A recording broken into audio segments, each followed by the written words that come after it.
సార్థకం కావాలంటే భగవత్ సేవ మన జీవితంలో జరగాలి. మన యొక్క శరీరేంద్రియ మనతో భగవంతుని యొక్క సేవను త్రికరణ శుద్ధిగా చేసినప్పుడే మన జీవితంలో ధన్యమైంది. భగవంతుడు సర్వవ్యాపి. ఆ భగవంతుడు ఒకడే. అయినా భక్తులను అనుగ్రహించుటకు భగవంతుడు అనేక రూపములను గ్రహించాడు అని శాస్త్రం చెబుతున్నది. అలా భక్తానుగ్రహం కోసం భగవంతుడు స్వీకరించిన రూపాల్లో శ్రీరామావతారం చాలా విశిష్టమైనటువంటిది. భగవంతుడు మిగిలిన అవతారాల్లో దుష్ట సంహారం శిష్ట పరిపాలనం చేశాడు. రామావతారంలో విశేషం ఏంటంటే ఆ దుష్ట సంహారం శిష్ట పరిపాలనం మాత్రమే కాకుండా స్వయంగా ధర్మాన్ని ఆచరించి చూపాడు. ప్రతి ఒక్కడికి శ్రీరామచంద్రుడు ఆదర్శ మూర్తి అయినాడు. ఆ శ్రీరామచంద్రుడి యొక్క గుణగణాల్ని వర్ణించడం ఎవరికీ శక్యం కాదు. అటువంటి సమస్త సద్గుణమూర్తి అయినటువంటి ఆ శ్రీరామచంద్రుడు సమస్త మానవాళికి ఉపాస్యుడు, ఆరాధనీయుడు, ఆదర్శ పురుషుడు ఉన్నాడు. శ్రీరామచంద్రుని యొక్క పవిత్ర చరిత్రను వాల్మీకి మహర్షి శ్రీమద్ రామాయణంలో తెలియజేశారు. వేదవేద్యే పరేపుంసి జాతే దశరథాత్మన వేద ప్రాచేదసాదాసీత్ సాక్షాత్ రామాయణాత్మన అని అన్నారు. వేదవేద్యుడైనటువంటి పరమాత్ముడే శ్రీరామచంద్రుడు. ఆ పరమాత్మ ప్రతిపాదకమైన వేదమే శ్రీమద్ రామాయణం అని దాని యొక్క అర్థం. అందువల్ల ఆ శ్రీరామచంద్రుని యొక్క ఉపాసన మనకు అన్ని విధములైనటువంటి శ్రేయస్సులకు కారణమవుతుంది. ఆ శ్రీరామచంద్రుని యొక్క నామజపం కానివ్వండి, ఆ శ్రీరామచంద్రుని పూజ కానివ్వండి, శ్రీమద్ రామాయణ పారాయణం కానివ్వండి, ఆ శ్రీమద్ రామాయణ కథా ప్రవచనం కానివ్వండి, తత్శ్రవణం కానివ్వండి, ఇవన్నీ కూడా అపరిమితమైనటువంటి శ్రేయస్ప్రదమైన కార్యములు. ఇటువంటి కార్యములను జరిపించడం ఆ జరిపించిన వాళ్లకు, దాంట్లో పాల్పంచుకున్న వాళ్లకు అందరికీ సకల సుఖప్రదం, మంగళప్రదం అవుతుంది. గుంటూరులో పోలిశెట్టి శ్రీహరిప్రసాదరావు గారు శ్రీమద్ రామాయణ మహాయజ్ఞం ఒక మండల కాలం జరిపించనున్నారనే విషయం అందరికీ ప్రమోదాస్పదమైంది. ఈ సమయంలో 108 మంది శ్రీమద్ రామాయణ పారాయణ చేయడం, శ్రీమద్ రామాయణ ప్రవచనాలు, రామనామ లేఖనం, శ్రీరాముల వారికి కళ్యాణోత్సవాలు నిర్మించడం, రాముల వారికి 1,00,000 తులసి పూజలు, మిగులుగా శ్రీరామచంద్రుడికి ఏ విధంగా మనం కైంకర్యం చేయడానికి వీలవుతుందో ఆ అన్ని విధములైనటువంటి సేవలు ఈ సందర్భంలో చేయనున్నారనే విషయం అత్యంత హర్షప్రదంగా ఉంది. దీంట్లో అనేక మంది విద్వాంసులు పాల్గొంటారు, అనేక మంది వైదికులు పాల్గొంటారు, అనేక మంది ఈ సేవలో తమ యొక్క కైంకర్యాన్ని అందజేస్తారు, అనేక మంది ఈ పవిత్రమైన కార్యక్రమాన్ని తిలకించి ధన్యులవుతారు. వీళ్ళందరికీ ఆ శ్రీరామచంద్రమూర్తి సర్వవిధంగా అనుగ్రహించుగాక. శ్రీహరి ప్రసాదరావు గారు నడిపించే ఈ కార్యక్రమం అత్యంత వైభవంగా జరిగి సకల సన్మంగళములను అందరికీ అందించే విధంగా సకల జన ఆనందకరంగా అవుగాక అని ఆశీర్వదిస్తున్నాం.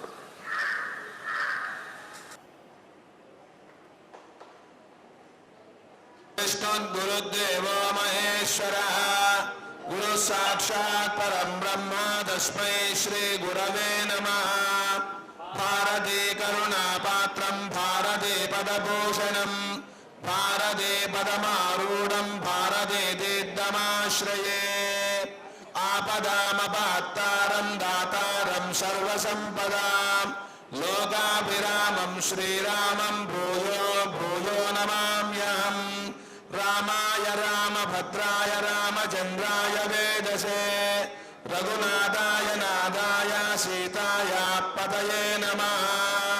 వైదేహి ఈ భక్తులందరూ రాసినటువంటి రామాయణం, ఆ రామనామం అందులో నిక్షిప్తం చేస్తాం.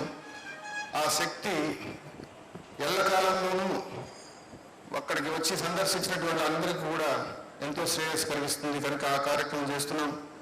అదేవిధంగా ప్రతిరోజు కూడా విద్యార్థుల చేత దాసరథి శతకం రామచంద్రమూర్తి వారి సన్నిధానంలో విన్నవించడం జరుగుతుంది.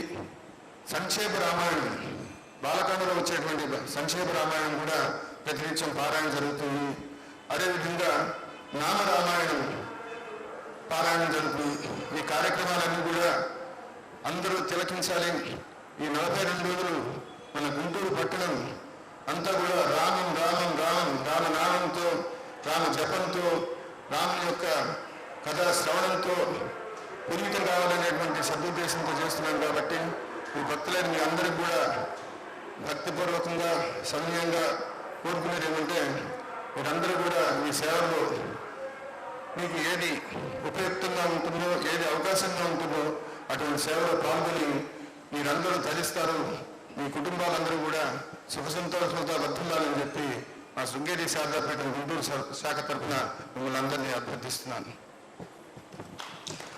తర్వాత శ్రీ గురువు గారి ప్రవచనం ప్రారంభం చేసే ముందు హైదరాబాద్ నగరం నుంచి గురువు గారికి ఆప్తులు, వారు ఎక్కడ ప్రవచనాలు చేస్తున్నా ఏమాత్రం అవకాశం ఉన్నా తప్పకుండా దాంట్లో పాల్గొనేటువంటి మహానుభావులు శ్రీ విజయ్ కుమార్ గారు ఇక్కడ వచ్చినారు. వారిని శ్రీ పూజ్యగురులు చాగంటి కోటేశ్వర గారి పుష్పమాలార్పణలు చేయవలసిందిగా కోరుకుంటున్నాం.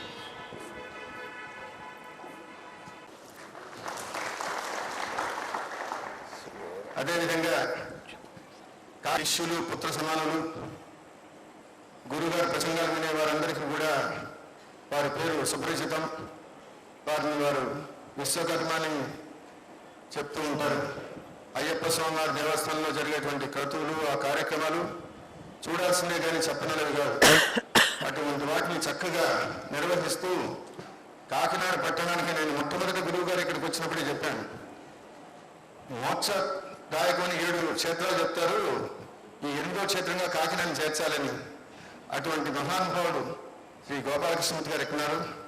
వారిని కూడా పూజ్య గురువుని పుష్పమాలార్పణ చేయవలసిందిగా కోరుకుంటున్నారు.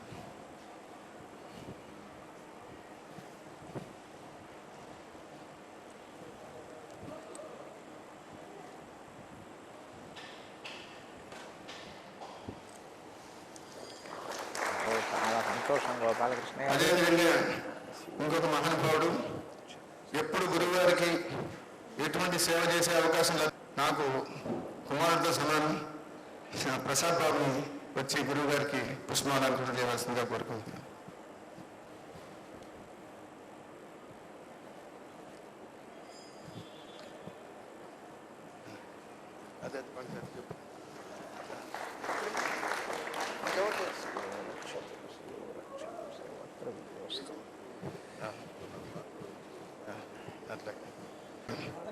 వరలక్ష్మి గారు క్షమించారు, లక్ష్మి గారినే తెలుసు. సంతోషం అమ్మా. అదేవిధంగా ఇక్కడ జరిగేటువంటి కార్యక్రమాలన్నింటిలో కూడా మాకు చిరుగోడు వారుగా ఉండేటువంటి మా మిత్రుడు తూర్పుపంట జగన్మోహన్ రావు, వారిని కూడా వచ్చి పూజ్య గురువు శ్రీ కోటేశ్వరరావు గారి పుష్పమాలార్పణ చేయవలసిందిగా కోరుకుంటున్నాను. అయ్యో చాలా సంతోషం అమ్మా.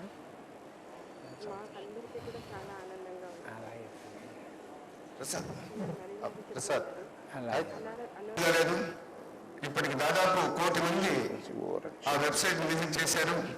ఒక స్పిరిచువల్ వెబ్సైట్ ని అంతమంది అంత తక్కువ కాలంలో చూశారు. గురువు గారిని పుష్పమాలంకరణ చేయవలసిందిగా కోరుకుంటున్నాను. రండి.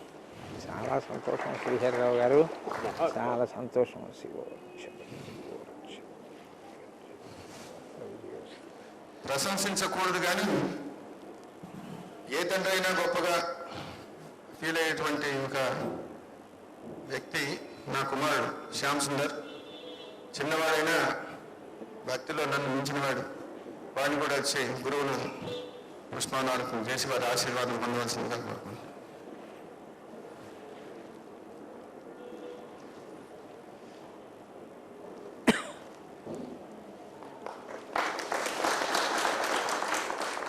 ఆయుష్మాన్ భవ శివో రక్షతు సర్వత్ర విజయోస్తు సంకల్పిత కార్యేణ నిర్విఘ్నేన పరిసమాప్తి సిద్ధిరస్తు. మీరందరూ గురువుల వారి ప్రవచనం వారి అమృత విష్ణుం శశివర్ణం చతుర్భుజం ప్రసన్నవదనం ధ్యాయేత్ సర్వవిఘ్నోపశాంతయేత్.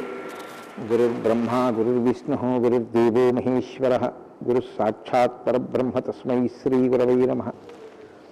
వ్యాసాయ విష్ణురూపాయ వ్యాసరూపాయ విష్ణవే నమో వై బ్రహ్మనిధయే వాసిష్ఠాయ నమో నమః. కూజంతం రామ రామేతి మధురం మధురాక్షరం ఆరుహ్య కవితాశాఖాం వందే వాల్మీకికోకిలం. శృతిస్మృతిపురాణానాం ఆలయం కరుణాలయం నమామి భగవత్పాదశంకరం లోకశంకరం. సదాశివసమారంభాం శంకరాచార్యమధ్యమాం అస్మదాచార్యపర్యంతాం వందే గురుపరంపరాం. వాగర్ధావివ సంపృక్తౌ వాగర్ధప్రతిపత్తయే జగతః పితరౌ వందే పార్వతీపరమేశ్వరౌ. సూక్తిం సమగ్రైతిన స్వయమేవ లక్ష్మీః శ్రీరంగరాజమహిషీ మధురైః కటాక్షైః. వైదగ్ధ్యవర్ణకునకుంభనగౌరవైర్యాం కండూలకర్ణకుహరాः కవయోధయంతి. హైమోర్ధ్వపుండ్రమజహన్మకుటం సునాసం మందస్మితం మకరకుండలచారుగండం బింబాధరం బహుళదీర్ఘకృపాకటాక్షం శ్రీవేంకటేశముఖమాత్మని సన్నిధత్తాం. మనోజవం మరుతతుల్యవేగం జితేంద్రియం బుద్ధిమతాం వరిష్టం వాతాత్మజం వనరయూధముఖ్యం శ్రీరామదూతం శిరసా నమామి. జయత్యతి బలో రామో లక్ష్మణశ్చ మహాబలః రాజారీతి సుగ్రీవో రాఘవేణాభిపాలితః. దాసోహం కోసలేంద్రస్య రామస్యాక్లిష్టకర్మణః హనుమాన్ శత్రుసైన్యానాం నిహంతా మారుతాత్మజః. నరావలసహస్రం మే యుద్ధే ప్రతిఫలం భవేత్ శిలాభిస్తు ప్రహరతః పావకైశ్చ సహస్రశః. అర్దయిత్వా పురీం లంకాం అభివజ్యతమైథిలీం సమృద్ధార్థో గమిష్యామి విశతాం సర్వరక్షసాం. ధర్మాత్మా సత్యసంధశ్చ రామో దశరథిర్యది పౌరుషే చ ప్రతిద్వంద్వశరైరం జహిరావినం. ఆపదామపహర్తారం దాతారం సర్వసంపదాం లోకాభిరామం శ్రీరామం భూయో భూయో నమామ్యహం.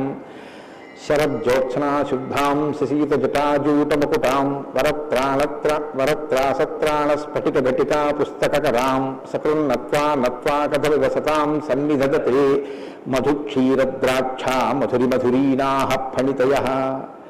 హరి ఓం. పరమేశ్వర స్వరూపమైన సభకి నమస్కారం.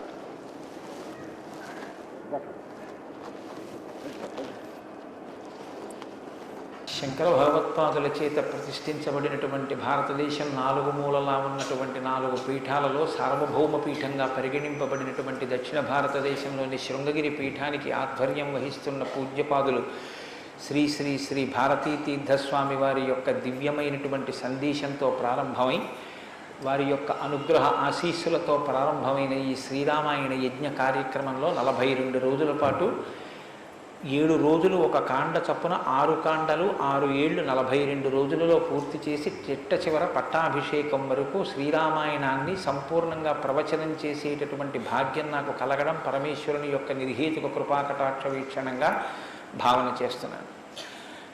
శ్రీరామాయణం నిజంగా శ్రీరామాయణమే. ఎందుచేత నేను ఈ మాట అంటున్నానంటే ఇప్పుడే మీరు పీఠాధిపతుల యొక్క అనుగ్రహ భాషణంలో విన్నారు. వేదవేద్యే పరే పుంసి జాతే దశరథాత్మజే వేద ప్రచేత సాదాసీత్ సాక్షాత్ రామాయణాత్మన అంటారు. అందులో ఎంత గొప్ప మాట అన్నారంటే వేదవేద్యే పరే పుంసి. వేదము చేత ప్రతిపాదింపబడినవాడు, వేదము చేత తెలియబడేటటువంటి వాడు, వేదము ప్రమాణముగా ధర్మానుష్ఠానము చేసి మానవ జన్మ తరింప చేసుకుని భగవంతుని యొక్క అనుభవాన్ని మనం పొందడానికి వీలైనటువంటి స్థితిని కలిగి ఉన్నవాడైనటువంటి పరమేశ్వరుడు రామచంద్రమూర్తిగా ఈ భూమండలం మీద అవతరించి 11,000 సంవత్సరములు కరచరణాదులతో నడయాడాడు. రాముడు వేదము చేత ప్రతిపాదింపబడినటువంటి పరమేశ్వర స్వరూపం. ఆ భగవంతుడే రాముడిగా వచ్చాడు. భగవంతుణ్ణి ప్రతిపాదించేటటువంటి వేదం వాల్మీకి మహర్షి నోటి వెంట శ్రీరామాయణంగా వచ్చింది. అందుకే శ్రీరామాయణానికి వేదోపబృంహణము అని పేరు. వేదమే రామాయణం. వేదం దేన్ని ప్రతిపాదిస్తుంది? ప్రధానంగా వేదమంతా ధర్మమే ప్రతిపాదన చేస్తుంది. ధర్మం అంటే ఏమిటి? ధ్రియతేవా జనైరితి ధర్మం అని అమరకోశం. ధర్మం అంటే తెలుసుకోవడం ధర్మంలో ఒక భాగం. కేవలం తెలుసుకోవడం ధర్మం కాదు. తెలుసుకున్నాడు, అనుష్ఠించాడు, అప్పుడు ధర్మమా అంటే ధర్మం కాదు. మీరు శ్రీరామాయణాన్ని జాగ్రత్తగా పరిశీలన చేస్తే రాముడికి ఎన్ని తెలుసో ఎంత తెలుసో, రావణుడికి అన్ని తెలుసు అంతా తెలుసు. కానీ రాముడి ముందు రావణుడు ఎందుకు నిలబడలేకపోయాడు? ఒక్కటే కారణం, తాను తెలుసుకున్నది తాను విన్నది అనుష్ఠించాడు రామచంద్రమూర్తి.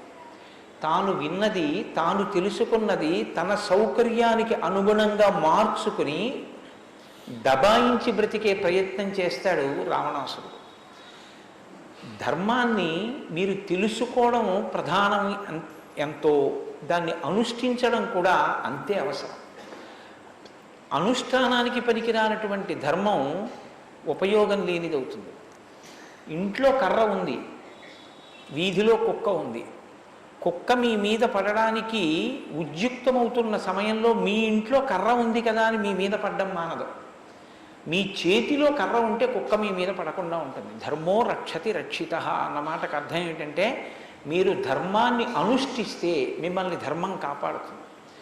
ధర్మం విషయంలో తెలుసుకోవలసినటువంటి అత్యంత ముఖ్యమైన విషయం ఒకటి ఉంటుంది. ధర్మం ఇలా అనుష్ఠిస్తే అలా వెంటనే ఫలితం ఇవ్వాలని ఎక్కడ ఉండదు. ఒకచో అలా ఉండొచ్చు.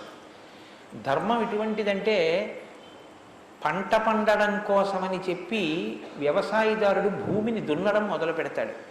భూమిని దున్నగానే పంట పండుతుందా? భూమిని దున్నిన తరువాత వర్షం పడే వరకు ఎదురు చూడాలి. వర్షం పడితే పంట పండుతుందా? విత్తనాలు వేయాలి. విత్తనాలు వేస్తే పంట పండుతుందా? మొలకలెత్తాలి. మొలకలెత్తినంత మాత్రాన పంట పండుతుందా? దానికి చీడా పీడా పట్టకుండా సస్యరక్షణ చేసుకోవాలి. 6 గాలము శ్రమిస్తే చిట్ట చివర ఆ పంట బాగా చేతికొచ్చి ఫలసాయాన్ని ఇస్తుంది. అప్పుడు కోత కోసి తెచ్చి పొలం గట్టున వేసి బస్తాలకెత్తి ఇంటికి తీసుకెళ్ళి దాచుకునే పర్యంతము పండిన పంట మీ చేతికి వచ్చింది అని నమ్మకంగా చెప్పడం సాధ్యం కాదు. ధర్మం కూడా అంతే. ఇవాళ మీరు ధర్మం చేశారు అని వెంటనే ఫలితం ఇవ్వదు. అధర్మం కూడా అంతే. మీరు ఇవాళ అధర్మం చేశారు అని వెంటనే ఫలితం ఇవ్వదు. లోకంలో మీరు చూస్తూ ఉంటారు, ఒక్కొక్కడు చాలా పాపాచరణముతో ఉంటాడు. ఈశ్వరుని యందు భక్తి ఉండదు. శాస్త్రం ఏది వద్దందో అది చేస్తూ ఉంటాడు, కానీ సర్వసుఖములను అనుభవిస్తూ ఉంటాడు. మనకేమనిపిస్తుందంటే ఆయన ఈశ్వరుణ్ణి ధిక్కరించాడు కదా, ఆయన ఏం ధర్మం పాటించట్లేదు కదా, ఆయన ఏం వేద ప్రమాణాన్ని అంగీకరించట్లేదు కదా, ఆయన సంతోషంగా సుఖంగా ఉన్నాడు. అన్నీ విని అన్నీ నమ్మి అన్నీ విశ్వసించి వేదమును ప్రమాణముగా స్వీకరించి ధర్మమును అనుష్ఠించినటువంటి నేను కష్టాలు పడుతున్నాను. ఏమిటి ఉపయోగం ఈ ధర్మం పట్టుకుంటే అనిపిస్తుంది. ధర్మం పట్టుకోవడం ఎటువంటిది అంటే పంట పండడం కోసమని పొలం దున్నడం లాంటిది. పొలం దున్ని కష్టపడిన వాడికి పంట ఎప్పటికైనా చేతికొచ్చినట్టే. ధర్మాన్ని అనుష్ఠించిన వాడికి కూడా ధర్మం కాపాడి తీరుతుంది. అధర్మం ఇంటికి అంటుకున్నటువంటి చిన్న మంట లాంటిది. చిన్న మంటే కదా నన్ను ఏం చేస్తుందని పడుకున్న వాడికి చిట్ట చివర ఇల్లంతా ఎలా కాలిపోతుందో, అధర్మంలో మనం ఉన్నామని తెలుసుకుని అధర్మ పథంలోంచి బయటికి వచ్చే ప్రయత్నం చేయకపోతే చిట్ట చివరికి జరిగేటటువంటి పరిణామం కూడా అలాగే ఉంటుంది. కాంచన లంక ఉంది, అంత బలగం ఉంది, అంత గొప్ప సుఖాలు అనుభవించాడు, 10 తలకాయలు ఉన్నాయి, గొప్ప తపస్సు ఉంది, ఈశ్వరుడి యొక్క అనుగ్రహాన్ని పొందాడు, పరమేశ్వరుణ్ణి సాకారంగా దర్శనం చేశాడు, పుష్పక విమానం ఎక్కి ప్రపంచమంతా తిరిగాడు. చిట్ట చివరికి ఏమయ్యాడు? అధర్మాన్ని పట్టుకున్నందుకు కడుపున పుట్టినటువంటి బిడ్డల దగ్గర నుండి భార్య చిట్ట చివర ఏడుస్తూ యుద్ధభూమిలోకి వచ్చి నువ్వు అధర్మాన్ని పాటించడం వల్లే ఇటువంటి చావు చచ్చావని మండోదరి గుండెలు బాదుకుని ఏడ్చేటటువంటి స్థితిని రావణుడు పొందాడు.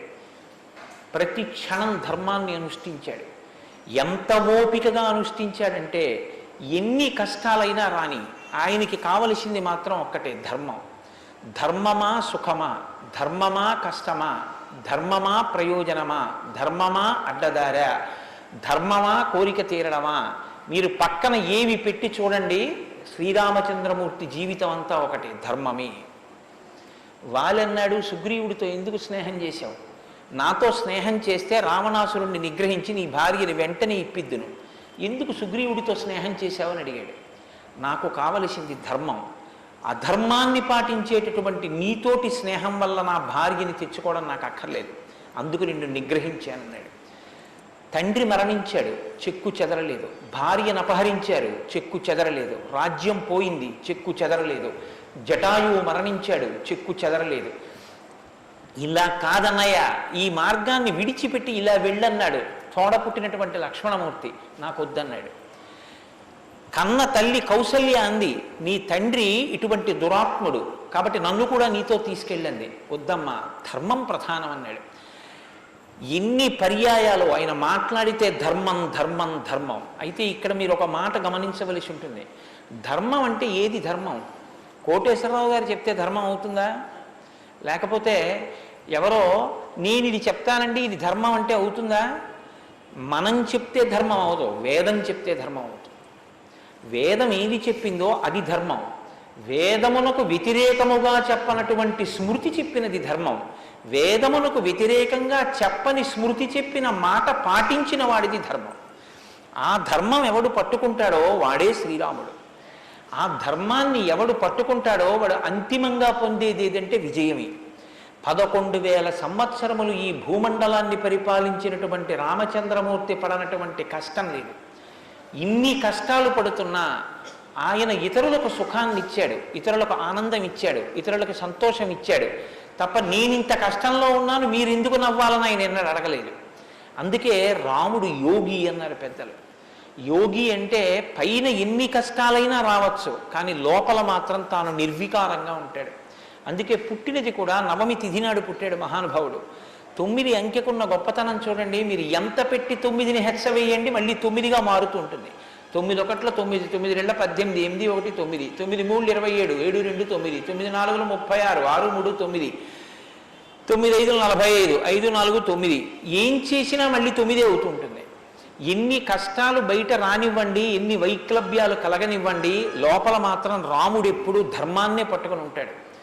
ధర్మాన్ని పట్టుకోవడం అంటే రాముడు రామాయణంలో మాట్లాడింది మీరు గమనించాలి. ఎప్పుడైనా రామాయణం చదవడం, రామాయణం వినడం అంటే ఒక్క పర్యాయం అని మీరు అనుకోకండి. రామాయణాన్ని బహుకోణాలలో చదవండి. రాముడు మాట్లాడితే అని రామాయణం చదవండి ఒకసారి.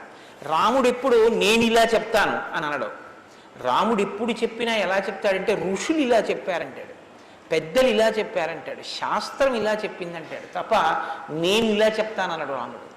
తన నిర్ణయం కాదు, తాను ఏది చెప్పాలో కాదు, శాస్త్రం ఏం చెప్పిందో చెప్తాడు, ఋషులు ఏం చెప్పారో చెప్తాడు, పెద్దలు ఏం చెప్పారో చెప్తాడు, తాను ఎందుకు ధర్మాన్ని అనుష్ఠిస్తున్నానో చెప్తాడు.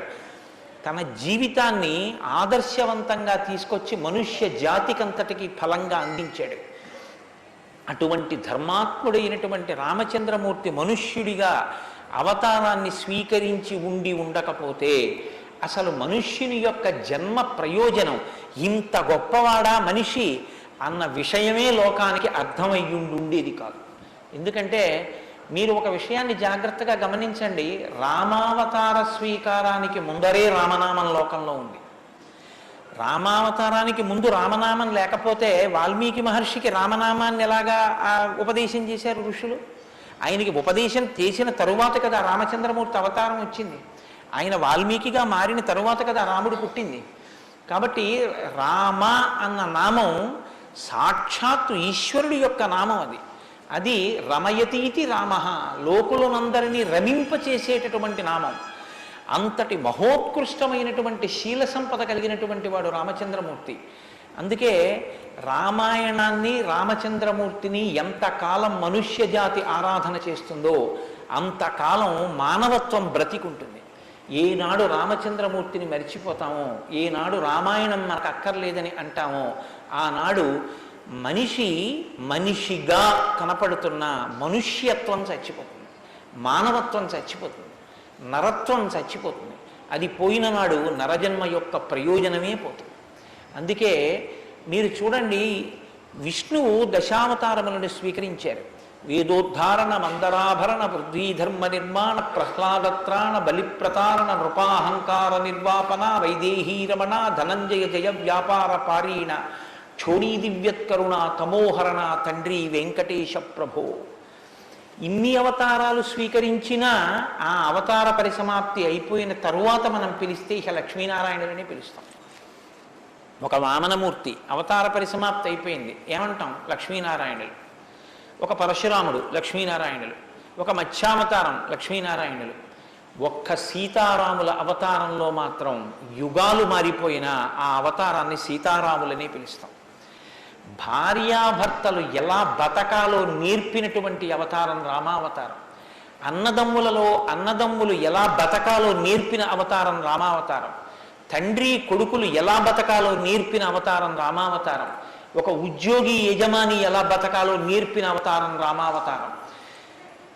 చిట్ట చివరికి ఎంత కష్టం కడుపులో ఉన్న రాజారాముడిగా సింహాసనం మీద కూర్చోవలసి వస్తే ప్రజల్ని కన్నబిడ్డల్లా పరిపాలించగలిగినటువంటి, ధర్మాన్ని నిలబెట్టుకోగలిగినటువంటి, సంపూర్ణత్వాన్ని సంతరించుకున్నటువంటి మనుష్య స్థితిని పొందిన అవతారం రామావతారం.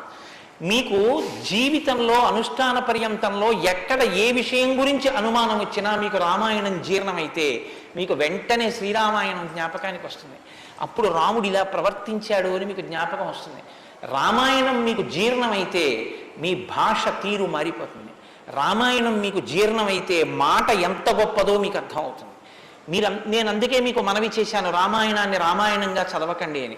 రామాయణం జ్యోతిష శాస్త్రం, రామాయణం వాస్తుశాస్త్రం, రామాయణం ధర్మశాస్త్రం, రామాయణం వాక్కు, రామాయణం ధర్మ పరిపాలన, రామాయణం న్యాయం, రామాయణం సామాజిక శాస్త్రం, రామాయణం శకున శాస్త్రం, రామాయణం పర్యావరణం, రామాయణం గురుభక్తి, రామాయణం శిష్యధర్మం. మీ ఇష్టం, ఎలా చదవండి, రామాయణం అలా వస్తుంది. మీకు ఇచ్చినది మట్టి ముద్ద, మీరు దాంతో మూకుడు చేసుకుంటారో, పళ్ళెం చేసుకుంటారో, ప్రమిద చేసుకుంటారో, గిన్నె చేసుకుంటారో, గరిటె చేసుకుంటారో మీ ఇష్టం. రామాయణాన్ని మీరు ఎలా చూడాలనుకుంటే మీకు అలా కనపడుతుంది. శ్రీరామాయణానికి ఉన్న గొప్పతనం ఏమిటంటే వాల్మీకి మహర్షి ఎవ్వరికీ కూడా కితాబులు ఇవ్వరు. రావణాసురుడు దుష్టుడని వాల్మీకి మహర్షి అనరు. వాల్మీకి మహర్షి చెప్పేది ఇలా చేశాడని చెప్తారు. తెల్లవారకట్ట లేచాడు, పరస్త్రీ పట్ల కామంతో మనసు కదిలింది. నీకు నచ్చి నీకు కూడా అలా ఉండాలనుకుంటే నీ ఇష్టం, నీ తల కూడా తెగిపోతుంది. నీవు కూడా పుత్రమిత్ర కళత్రాదులతో భంగపాటు పొందుతావు. రాముడు నిద్రలేస్తూనే నదీ స్నానం చేసి సంధ్యావందనం చేశాడు. నువ్వు రాముడిలా ఉండాలనుకుంటే 7 తరాలు తరిస్తాయి. నీకేది కావాలో నువ్వు నిర్ణయించుకో. రాముడు గొప్పవాడని చెప్పరు, రావణుడు తక్కువవాడని చెప్పరు. నువ్వేది తెలుసుకోవాలో అది నువ్వు తెలుసుకొని అనుష్ఠించాలి. అది శ్రీరామాయణం యొక్క గొప్పతనం. అంత గొప్ప అవతారంలో రాముడు ఎప్పుడు మాట్లాడినా ఋషివాక్కుని సమర్థిస్తాడు. రాముడు ఎప్పుడు మాట్లాడినా వేదవాక్కుని సమర్థిస్తాడు. రాముడు ఎప్పుడు మాట్లాడినా ధర్మాన్ని సమర్థిస్తాడు. ఇది మీరు బాగా జ్ఞాపకం పెట్టుకోవాలి. మనం శ్రీరామాయణం వింటున్నది శృంగగిరి పీఠంలో వింటున్నాం. అదేమిటంటే పీఠ శాఖ కదా అని మీరు అనొచ్చు. ఆత్మావై పుత్రనామాసి, కొడుక్కి తండ్రికి అభేదం. బింబానికి బింబం ఎందులోంచి వచ్చిందో ఆ బింబం వచ్చినటువంటి లేదా ప్రతిబింబం పుట్టిన బింబం రెండు ఒకటే. అద్దం ముందు నిలబడితే నా ప్రతిబింబం కనబడితే ఆ ప్రతిబింబం బొట్టు పెట్టుకోలేదు అనుకోండి, దిక్కుమాలిన ప్రతిబింబమా బొట్టు పెట్టుకోవద్దా, తప్పు కదా అని ప్రతిబింబానికి బొట్టు పెడితే నాకు బొట్టు వస్తుందా? బింబానికి బొట్టెట్టుకుంటే ప్రతిబింబానికి బొట్టు వస్తుంది. బింబానికి ప్రతిబింబానికి తండ్రికి కొడుక్కి గురువుకి శిష్యుడికి అభేదమైతే గుంటూరు శృంగగిరి పీఠ శాఖకి ఎక్కడో కర్ణాటక రాష్ట్రంలో ఉన్న శృంగగిరి పీఠానికి నా దృష్టిలో అభేదం. శృంగగిరి పీఠంలో కూర్చుని శ్రీరామాయణ ప్రవచనం చెయ్యవలసి వస్తే నేను ఒక మాట చెప్పకుండా రామాయణాన్ని ప్రారంభించేస్తే నేను ఒక పొరపాటు చేసిన వాడిని అవుతాను. ఇన్ని పీఠాల్ని స్థాపించినటువంటి శంకర భగవత్పాదులు అవతార పరిసమాప్తి చేస్తూ ఒక మాట చెప్పారు, వేదో నిత్యమధీయతాం తదుదితం కర్మస్వనుష్ఠీయతాం. ప్రతిరోజు వేదం చదువుకో. నువ్వు చేసే ఏ కర్మ అయినా వేదం ఎలా చెప్పిందో అలాగే చెయ్యి, అంతేకాని నీ స్వంత బుద్ధితో ఏ పనిని చెయ్యవద్దు. వేదో నిత్యమధీయతాం తదుదితం స్వకర్మస్వనుష్ఠీయతాం దుస్తర్కాస్తు విరమ్యతాం. ఈశ్వరుడు నోరిచ్చాడు కదా అని నీ చిత్తం వచ్చినట్టుగా వాదనలు చేయవద్దు. నువ్వు ఏది మాట్లాడినా శృతిశిరపక్షస్వనుష్ఠీయతాం. ఉపనిషత్తులు ఏం చెప్పాయో, వేదం ఏం చెప్పిందో దాన్ని సమర్థించడానికి నీ వాగ్బలాన్ని ఉపయోగించు. అంతేకాని ఈశ్వరుడు వాక్కు ఇచ్చాడు కదా అని నీ ఇష్టం వచ్చినట్టు నువ్వు మాట్లాడితే చూడలేదు, లెక్క కట్టుకోలేడని నువ్వు అనుకోవద్దు. లెక్క కట్టేవాడు ఒకడున్నాడు. మీరు చూడండి, 84 లక్షల జీవరాశులు ఈ ప్రపంచంలో ఉన్నాయి. 84 లక్షల జీవరాశుల్లో 83,99,999 జీవరాశులకు వాక్కు లేదు. ఒక్క నరజన్మకే వాక్కు ఉంది. మళ్ళీ ఈ నరజన్మలో కొంతమంది మాత్రమే ఆ మాట చెప్పగలరు. కొంతమంది నరులుగా జన్మించిన నోరు విప్పి రామా అని గట్టిగా అనరా అంటే రామా అని అనలేరు. అది వారి దురదృష్టం. కానీ మనం భగవన్నామమును పలకగలం. భగవన్నామం పలికి తరించగలిగినటువంటి భాగ్యం మనకుంది. హరునకు విభీషణునకు అద్విజకున్ తిరుమంత్రరాజమై కరికి నహల్యకున్ ద్రుపద కన్యకు నార్తి హరించు చుట్టమై బరగిన ఎట్టి నీ పతితపావన నామము నాదు జిహ్వపై నిరంతరము నటింపచేయుమి కదా చరది కరుణాపయోనిధి అని వేడుకున్నాడు గోపరాజు గారు. నాకేం అక్కర్లేదయ్యా స్వామి, నీ నామం నా నాలుక మీద నర్తింపచేయవయ్యా చాలన్నాడు.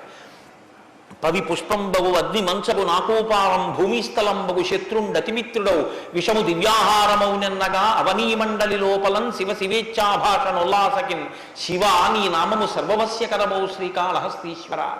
నాకు నీ శివనామం నా నాలుక మీద నర్తించాలని కోరుకున్నాడు ధూర్జటి. భగవన్నామం చెప్పుకుంటే చాలని ఆ నామ ఉన్నందుకు వెంపర్లాడారు. అంత్యకాలమునందు ఆయాసమును నిన్ను తలుచునో తలపనో తలతునిపుడి నరసింహ నరసింహ నరసింహ లక్ష్మీ చ దానవంతక కోటి భానుతేజ గోవింద గోవింద గోవింద సర్వేశ పన్నగాధిపశాయి పద్మనాభ అని 2 చేతులిచ్చి నమస్కారం చేసి చిట్ట చివర ప్రాణం పోయేటప్పుడు ఆవేళ యమదూతల అగ్రహంబున వచ్చి ప్రాణముల్ పెకలించి పట్టునప్పుడు కపవాత పైత్యముల్ కప్పగా శ్రమచేత కంపముద్భవమంది కష్టపడుచు నారాయణాయంచు నా జిహ్వతో నిన్ను పిలుతునో శ్రమచేత పిలువలేనో నాటికిపుడి నీ నామస్మరణ చేతు చెవినిడవయ్య భూషణ వికాస శ్రీధర్మపుర నివాస దుష్ట సంహార నరసింహ దురిత దూరాన్ని గుండెలు బాదుకున్నాడు నరసింహశతకర్త. ఆ భగవన్నామం పలికేటటువంటి భాగ్యం ఉన్న ఏకైక ప్రాణి సృష్టిలో కేవలం మనుష్యుడే. అటువంటి మనుష్యుడికి ఇచ్చినటువంటి అదనపు వరం భగవత్ కథాశ్రవణం. ఈశ్వర కథ వినగలడు. ఆ ఈశ్వర కథ వింటేనే సమస్త సంసార భ్రమణ పరితాపోపశమనం అంటారు శంకర భగవత్పాదులు. గలంతి శంభోత్చరిత చరిత కిల్బిషరజో దళంతి ధీకుల్యాసరతి పతంతి విజయతాం దిశంతి సంసార భ్రమణ పరితాపోపశమనం వసంతి మచ్చేతో హృదవు విశివానందలహరి అంటారు. సంసార భ్రమణ పరితాపోపశమన కారణమైనటువంటి భగవంతుని యొక్క కథాశ్రవణము చేసి నోటితో జుర్రుకున్నటువంటి పదార్థాలు సప్తధాతువులతో నిర్మింపబడిన ఈ దేహాన్ని పోషిస్తే భగవంతుని యొక్క కథని చెవులతో జుర్రుకున్నటువంటి వాడు మళ్ళీ పుట్టవలసిన అవసరం లేకుండా పునరపి జననం పునరపి మరణం పునరపి జనని జఠరే చయనం ఇహ సంసారే బహుదుస్తారే కృపయాపారే పాహి మురారే అని ఆ భగవన్నామామృతాన్ని చెవులలోంచి లోపలికి జుర్రుకున్నటువంటి వాడు పునరావృత్తి రహిత శాశ్వత శివ సాయుధ్య స్థితిని పొందగలుగుతున్నాడు. ఇటువంటి భాగ్యం కలిగినటువంటి ప్రాణి మనుష్యుడు. ఆ మనుష్యుని యొక్క జీవితం ఎంత గొప్పదో, అసలు నరుడంతే ఎంత గొప్పవాడో నిరూపించినటువంటి అవతారం మనుష్య జన్మ అంటే అంత చులకనగా చూడబడినటువంటి రోజుల్లో నరుడంటే ఎంత గొప్పవాడో నిరూపించి చూపించాడు. అందుకే ఆయన అవతార పరిసమాప్తి చెయ్యాలి అంటే రావణ సంహారం చేసేసి అవతార పరిసమాప్తి చేసి ఇచ్చు. కానీ ఆయన అలా చేయలేదు, ప్రతిజ్ఞ చేశారు. దశవర్ష సహస్రాన్ని దశవర్ష శతానిచ, నేను 11,000 సంవత్సరములు ఈ భూమండలం మీద నడుస్తానన్నారు. దేని కొరకు అంటే 11,000 సంవత్సరములు నేను ఈ భూమి మీద ఉండి భార్యాసహితుడనై బిడ్డల్ని కని ధర్మాన్ని అనుష్ఠించి ఒక నరుడు ధర్మాన్ని పట్టుకుంటే ఎంత గొప్పవాడు కాగలడో నిరూపిస్తానన్నాడు రాముడు. అటువంటి నరుడి కథ అయినటువంటి రామకథ వినకపోతే, రాముడికి కృతజ్ఞతలు ఆవిష్కరించకపోతే, మనసార రామనామం చెప్పకపోతే, రామచంద్రమూర్తికి నమస్కరించకపోతే ఆ జన్మ వృధా అయిపోయినటువంటి జన్మ. అంతటి మహాత్ముడు రామచంద్రమూర్తి. కాబట్టి వేదవేద్యే పరే పుంసీ జాతే దశరథాత్మజే వేద ప్రచేతసాదాసీత్ సాక్షాత్ రామాయణాత్మన. వేదము వేదోపబృంహణమై రామకథగా భూలోకంలో వచ్చింది. ఆ వేదము ఈశ్వరుని యొక్క శ్వాస. ఈ వేదము వాల్మీకి గిరి సంభూత, వాల్మీకి అనబడేటటువంటి పర్వతంలోంచి పుట్టినటువంటి ఒక జీవనది. వేదము మనం వెళ్ళి స్నానం చెయ్యాలి, మనం వెళ్ళి దర్శనం చెయ్యాలి. రామాయణము ప్రవహించి ఇంటింటి ముందు నుంచి వెళ్ళిపోయినటువంటి గంగ లాంటిది. దక్షిణామూర్తి వేదం, శంకరాచార్యుల వారు రామాయణం.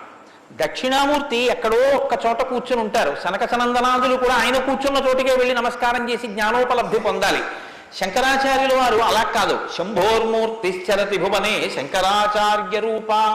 ఆ దక్షిణామూర్తి మౌనం విడిచిపెట్టి ఆసేత హిమాచల పర్యంతం పాదచారి అయి 3 పర్యాయములు పర్యటించి వేద విరుద్ధమైన వాదనలు ఖండించి మళ్లీ వేద విరుద్ధమైన వాదనలు ఈ భారతదేశంలోకి ప్రవేశించకుండా కాపు పెట్టాలన్న ఉద్దేశ్యంతో తూర్పున జగన్నాథ్లో గోవర్ధన పీఠము, పడమర ద్వారకలో కాళికాపీఠము, ఉత్తరమున బద్రికాశ్రమములో జ్యోతిపీఠము, దక్షిణమున శృంగగిరిలో శారదాపీఠము, 4 చోట్ల 4 పీఠములను కాపు పెట్టి గురు పరంపర నిరంతరము కొనసాగేటట్టుగా మనని అనుగ్రహించి వేద విరుద్ధమైన వాదనలు భారతదేశంలో ప్రవేశించకుండా రక్షించినటువంటి మహాపురుషుడైనటువంటి శంకర భగవత్పాదులు తానే ఆసేతు హిమాచలం పరిగెట్టించి ప్రతి ఇంటి ముందుకొచ్చి జ్ఞానబోధ చేసినట్టు రామాయణం అనేటటువంటి గంగ వాల్మీకి గిరిశంభూతయ్యి వాడలా ప్రవహించింది. రామకథ రామనామం తెలియనివాడు లోకంలో ఉండడు. ఏదైనా తెలియదేమో, రామకథ తెలియనివాడు రామనామం తెలియనివాడు లోకంలో ఉండడు. మంచికైనా రామనామం, చెడుకైనా రామనామం. ఏమయ్యా అంత పని చేసావా? రామరామ అనే చేస్తానండి అంటాడు. ఏదైనా చూడకూడదు చూస్తే రామరామ ఇలాంటిది చూశానేమండి అంటాడు. ఏదైనా మంచి జరిగితే రామరామ ఎంత మంచి మాట విన్నాను ఇవ్వాలంటాడు. భారతీయ సంస్కృతిలో రామనామం మమేకం అయిపోయింది. అటువంటి రామాయణం, అటువంటి రామనామం ధర్మానికి ఆలవాలం.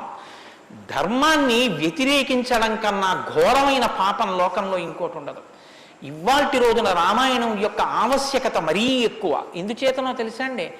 ఒకానొకప్పుడు ధర్మానికి వ్యతిరేకంగా మాట్లాడితేనే చాలా దోషం. అటువంటిది ఇవాళ ఏ స్థితి వచ్చేసిందంటే, ధర్మాన్ని ధర్మము అని పేరు పెట్టి వ్యతిరేకంగా మాట్లాడితే బాగుండదని ధర్మానికి ఇంకొక పేరు పెట్టి వ్యతిరేకంగా మాట్లాడే రోజులు వచ్చాయి. ఒకడు ఆవుని చంపేయాలనుకున్నాడు. ఆవుని చంపేయండి అంటే మిగిలిన వాళ్ళు బుద్ధి ఉందా లేదా అంటారు. అందుకని ఆవుని ఇంకొక క్రూర మృగం పేరు పెట్టి పిలిచి చంపేయమన్నాడు వాడు. ఎంత గడుసరితనం చూడండి. ఈ పులిని చంపేయండి అన్నాడు. పులిని చంపేయండి అంటే చూడని వాడేమనుకుంటాడు? పులిని చంపేస్తే తప్పేమిటి, వచ్చి ఊళ్ళ మీద పడిపోతుంది అనుకుంటాడు. అది పావుని చంపేయండి అన్నాడు. విన్నవాడు పావు అనుకున్నాడు, కనది ఆవు. ఆవుని చూపించి పావుని చంపేయండి అన్నాడు. వాడికి తెలియదా ఇది ఆవు అని? తెలుసు. మరి ఆవుని చంపేయండి అని ఎందుకండా అంటే, ఆవుని చంపేయండి అంటే ఆవుని చంపడం ఏమిట్రా అంటారని పావుని చంపేయండి అన్నాడు తెలిసి. ధర్మాన్ని ఆచరించకండి అంటే జనం తిరగబడతారని మూఢ విశ్వాసాల జోలికి వెళ్ళకండి అంటున్నారు. పేరు మార్చారు కానీ వ్యవస్థని ధర్మానికి దూరం చేస్తున్నారు. ఆ స్థితి నుంచి మనం రక్షింపబడాలంటే మనకున్న ఆధారం ఒక్కటే, శ్రీరామాయణాన్ని వినాలి, శ్రీరామాయణాన్ని బాగా తెలుసుకోవాలి, శ్రీరామాయణాన్ని తరచి తరచి గమనించాలి. రామాయణం మనకి తెలుసున్న రామకథే కదా అనుకోకండి. నేను మీకు యథార్థం మనవి చేస్తున్నాను. మీరు రామాయణాన్ని ఎన్ని మాటలు చదవండి, ఎన్ని మాటలు వినండి, మీకు రామాయణం కొత్త కోణంలో ప్రకాశిస్తుంది, రామాయణం కొత్త కోణంలో భాషిస్తుంది. అంత గొప్ప రామాయణం. సరే నువ్వు చెప్పేది రామాయణం కదా, రామాయణం గురించి ఎందుకు అంతసేపు చెప్తావు? మేము ఎదుర వింటాం కదా రామాయణం, అసలు నువ్వు రామాయణం ప్రారంభం చెయ్యి అని మీరు అంటారు, నాకు తెలుసు. శ్రీరామాయణ ప్రారంభం ఎక్కడ జరిగింది అంటే తపస్వాధ్యాయ నిరతం తపస్వీ వాగ్విదాం వరం నారదం పరిపప్రచ్చర్ వాల్మీకి మునిపుంగవం అన్నారు. అంటే ఒకానొక నాడు వాల్మీకి మహర్షి తన ఆశ్రమంలో ఉన్నారు. నారద మహర్షి వచ్చారు. నారద మహర్షి వస్తే వచ్చిన నారద మహర్షి ఎటువంటి వారో చెప్తున్నారు. మొదట ఏదో నారదుడు వచ్చారు, వాల్మీకి అడిగారు, అది కాదు ఆ శ్లోకం. మీరు ఆ శ్లోకాన్ని చాలా జాగ్రత్తగా గమనించాలి. ఎటువంటి నారదుడు ఎటువంటి వాల్మీకి మహర్షి ఆశ్రమానికి వచ్చారట? తపస్వాధ్యాయ నిరతం తపస్వి వాగ్విదాం వరం నారదం పరిపప్రచ్చర్ వాల్మీకిర్ మునిపుంగవం. ఈ శ్లోకం నేను చెప్పే ముందు మీతో ఒక మాట నేను మనవి చెయ్యాలి. వాల్మీకి మహర్షి ఆశ్రమానికి నారదుడు వచ్చి సంక్షేప రామాయణం చెప్పిన తరువాత కదా రామాయణం ప్రచారంలోకి వచ్చింది. వాల్మీకి మహర్షి ఆశ్రమానికి నారద మహర్షి వచ్చిన తరువాత రామాయణాన్ని ఎవరికి నేర్పారు? ఆయన రచన చేసి మొట్టమొదట ఎవరికి నేర్పి ఉండాలి? ప్రవాహము అంటే ఎవరి ద్వారానో వెళ్ళాలి కదా. అది మొట్టమొదట లోకంలో దాన్ని ప్రచారం ఎవరితో ప్రారంభమైంది? వాల్మీకి రామాయణ రచన చేసి ఎవరికి నేర్పారు? వాల్మీకి రామాయణ రచన చెయ్యగానే నేర్పిన మొట్టమొదటి శిష్యులు లవకుశులు. లవకుశులకి మొట్టమొదట రామాయణం నేర్పుంటే సీతమ్మ వాల్మీకి ఆశ్రమంలో ఉందా లేదా? ఉంది. వాల్మీకి ఆశ్రమంలోకి సీతమ్మ వచ్చి లవకుశులు పెద్దవాళ్ళై గురువు గారి దగ్గర శ్రీరామాయణాన్ని ఉపదేశం పొందడానికి యోగ్యమైనంత వయస్సు వచ్చేసిన తరువాత నారద మహర్షి వచ్చారు. వచ్చి సంక్షేప రామాయణం చెప్పారు. అప్పటి వరకు రామాయణం లేదు లోకంలో, అంతే. ఎందుకంటే తర్వాత కదా వాల్మీకి రచించారు సంక్షేప రామాయణం విన్నాక. కాబట్టి ఇప్పుడు రామాయణ కథ ఏ స్థాయిలో ఉంది, ఏ స్థితి దగ్గర ఉంది? రామాయణ రచన మొదలయ్యేప్పటికీ రామాయణం పూర్తయిపోయే స్థితిలో ఉంది. రామాయణం పూర్తయిపోయే స్థితిలో రామాయణ రచన ప్రారంభమైంది. ఇది మీరు గమనించాలి. రామచంద్రమూర్తి పుట్టక ముందు రామాయణాన్ని రచించలేదు వాల్మీకి. రామచంద్రమూర్తి పట్టాభిషేక పూర్వం రామాయణ రచన జరగలేదు. రామాయణ రచన ఎప్పుడు జరిగినట్టు? రామచంద్రమూర్తి పట్టాభిషేకం చేసుకుని సీతమ్మ తల్లిని అడవులలో విడిచిపెట్టి అడవులలో ఉన్న సీతమ్మని వాల్మీకి మహర్షి తన కుటీరానికి తీసుకెళ్లి లవకుశులు జన్మించి వాళ్ళు పెరిగి పెద్దవాళ్ళై యోగ్యులై విద్యాభ్యాసం చేసి సంగీత విద్యలో మంచి నిష్ణాతులై వాల్మీకి మహర్షి రచించిన రామాయణాన్ని బోధ చేస్తే నేర్చుకుని లోకంలో ప్రచారం చెయ్యగలిగినంత వయస్సు వాళ్ళు వచ్చిన తరువాత నారద మహర్షి వచ్చారు అక్కడికి. అలా ఎందుకు జరగాలి అంటే వచ్చినటువంటి మహానుభావుడు రామచంద్రమూర్తిగా వచ్చాడు. మనుష్యుడిగా నడిచి చూపించేశాడు. అప్పటికే 11,000 సంవత్సరాలు ఇంచుమించు పూర్తయిపోతున్నాయి. జరిగిన కథ జరిగిపోయింది. జరిగిన కథ జరిగిపోయిన తర్వాత ఇప్పుడు వచ్చాడు నారదుడు. ఇప్పుడు జరిగిపోయిన కథలో అడుగు తీసి అడుగు వేస్తే ధర్మం. రామాయణంలో అడుగు తీసి అడుగేస్తే ఎంత కథ చెప్పాలండి నారదుడు వాల్మీకి మహర్షికి? రాముడు పుట్టుక ముందు దగ్గర నుంచి చాలా కష్టపడి రాముడు ఇలా మాట్లాడాడు, రాముడు అలా మాట్లాడాడు, సీతమ్మ రాముడి దగ్గరికి ఇలా వెళ్ళింది, దశరథ మహారాజు గారి దగ్గరికి రాముడు ఇలా వెళ్ళాడు, రాముడు కౌశల్య దగ్గరికి ఇలా వెళ్ళాడు, రాముడితో ఇలా మాట్లాడాడు, ఇవన్నీ నారదుడు చెప్పాలి. నారదుడు ఎలా చెప్పగలడు? చెప్పగలడు. సర్వజ్ఞుడు, మహానుభావుడు, గురుస్వరూపం కాబట్టి చెప్పగలడు. కానీ అలా చెప్తూ వెడితే రామాయణం ఎవరు చెప్పినట్టు అవుతుంది? నారదుడు చెప్పింది వాల్మీకి రాసింది అవుతుంది. మరి వాల్మీకి రామాయణ రచన చేశారని మనం ఎలా చెప్తున్నాం? ఒకటే కారణం, సంక్షేప రామాయణమే నారదుడు చెప్పాడు.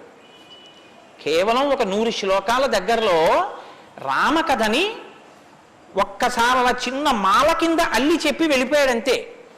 మిగిలిన రామకథ రాముడు ఎలా కదిలాడో, ఎలా అడుగేశాడో, ఎలా నడిచాడో, ఎలా మాట్లాడాడో ఇవన్నీ వాల్మీకి మహర్షికి కనపడ్డాయి. ఎప్పుడు? అయిపోయాక కదండి. రాముడు పుట్టేశాక, రాముడు మాట్లాడాక, రాముడి పెళ్ళైపోయాక, రాముడు యుద్ధం చేశాక, రాముడు అప్పుడు సీతమ్మతో అంతఃపురంలో ఇలా మాట్లాడాడని వాల్మీకి తెలిసింది. ఎలా తెలిసింది? 2 కారణాలతో తెలియాలి. రాముడు చెప్పాలి, 2 వాల్మీకి ఊహ చెయ్యాలి. రాముడు చెప్తే అన్నీ అలా ఏకాంతంలో తాను సీతమ్మతో మాట్లాడినవి కూడా చెప్తాడా? మర్యాదా పురుషోత్తముడైన వాడు. 2 ఊహ చేస్తే ఊహ నిజం కావాలని ఎక్కడుంది? అప్పుడు రామాయణం మీరు వేదోపబ్రహ్మణంగా ప్రమాణంగా ఎలా స్వీకరించి చెప్పుకుంటున్నారు ఇవాళకి? కాబట్టి ఆ రెండిటికి మధ్యలో ఏదో ఉండాలి మీరు నమ్మాలంటే కదా. ఇప్పుడు చెప్పండి, రామాయణం ఓ కొత్త కోణంలో మీరు వినవలసిన అవసరం ఉందా లేదా ప్రారంభంలోనే? కాబట్టి నారదుడు వచ్చాడు, వాల్మీకి చెప్పాడు, అంతే వినకండి. ఎటువంటి నారదుడు వచ్చాడు, ఎటువంటి వాల్మీకి చెప్తున్నాడు, అసలు ఏ స్థితిలో ఉన్నారు ఇప్పుడు వాల్మీకి మహర్షి అంటే సీతమ్మ తల్లి ఆయన ఆశ్రమంలో ఉంది. సీతమ్మ తల్లి ఊరట పొందడానికి కావలసిన వాతావరణం ఆశ్రమంలో ఉంది. ఆయన నిరంతరము కూడా తపస్వి అయి ఉన్నారు. తపస్వి అంటే కృచ్ఛత్యాంద్రాయణాది వ్రతములు చేసేటటువంటి వాడు. అంటే శుక్లపక్షంలో తిథులు పెరుగుతున్నప్పుడు ఒక్కొక్క ముద్ద పెంచుకుంటూ వెడతారు, పౌర్ణమికి పూర్తిగా భోజనం చేస్తారు.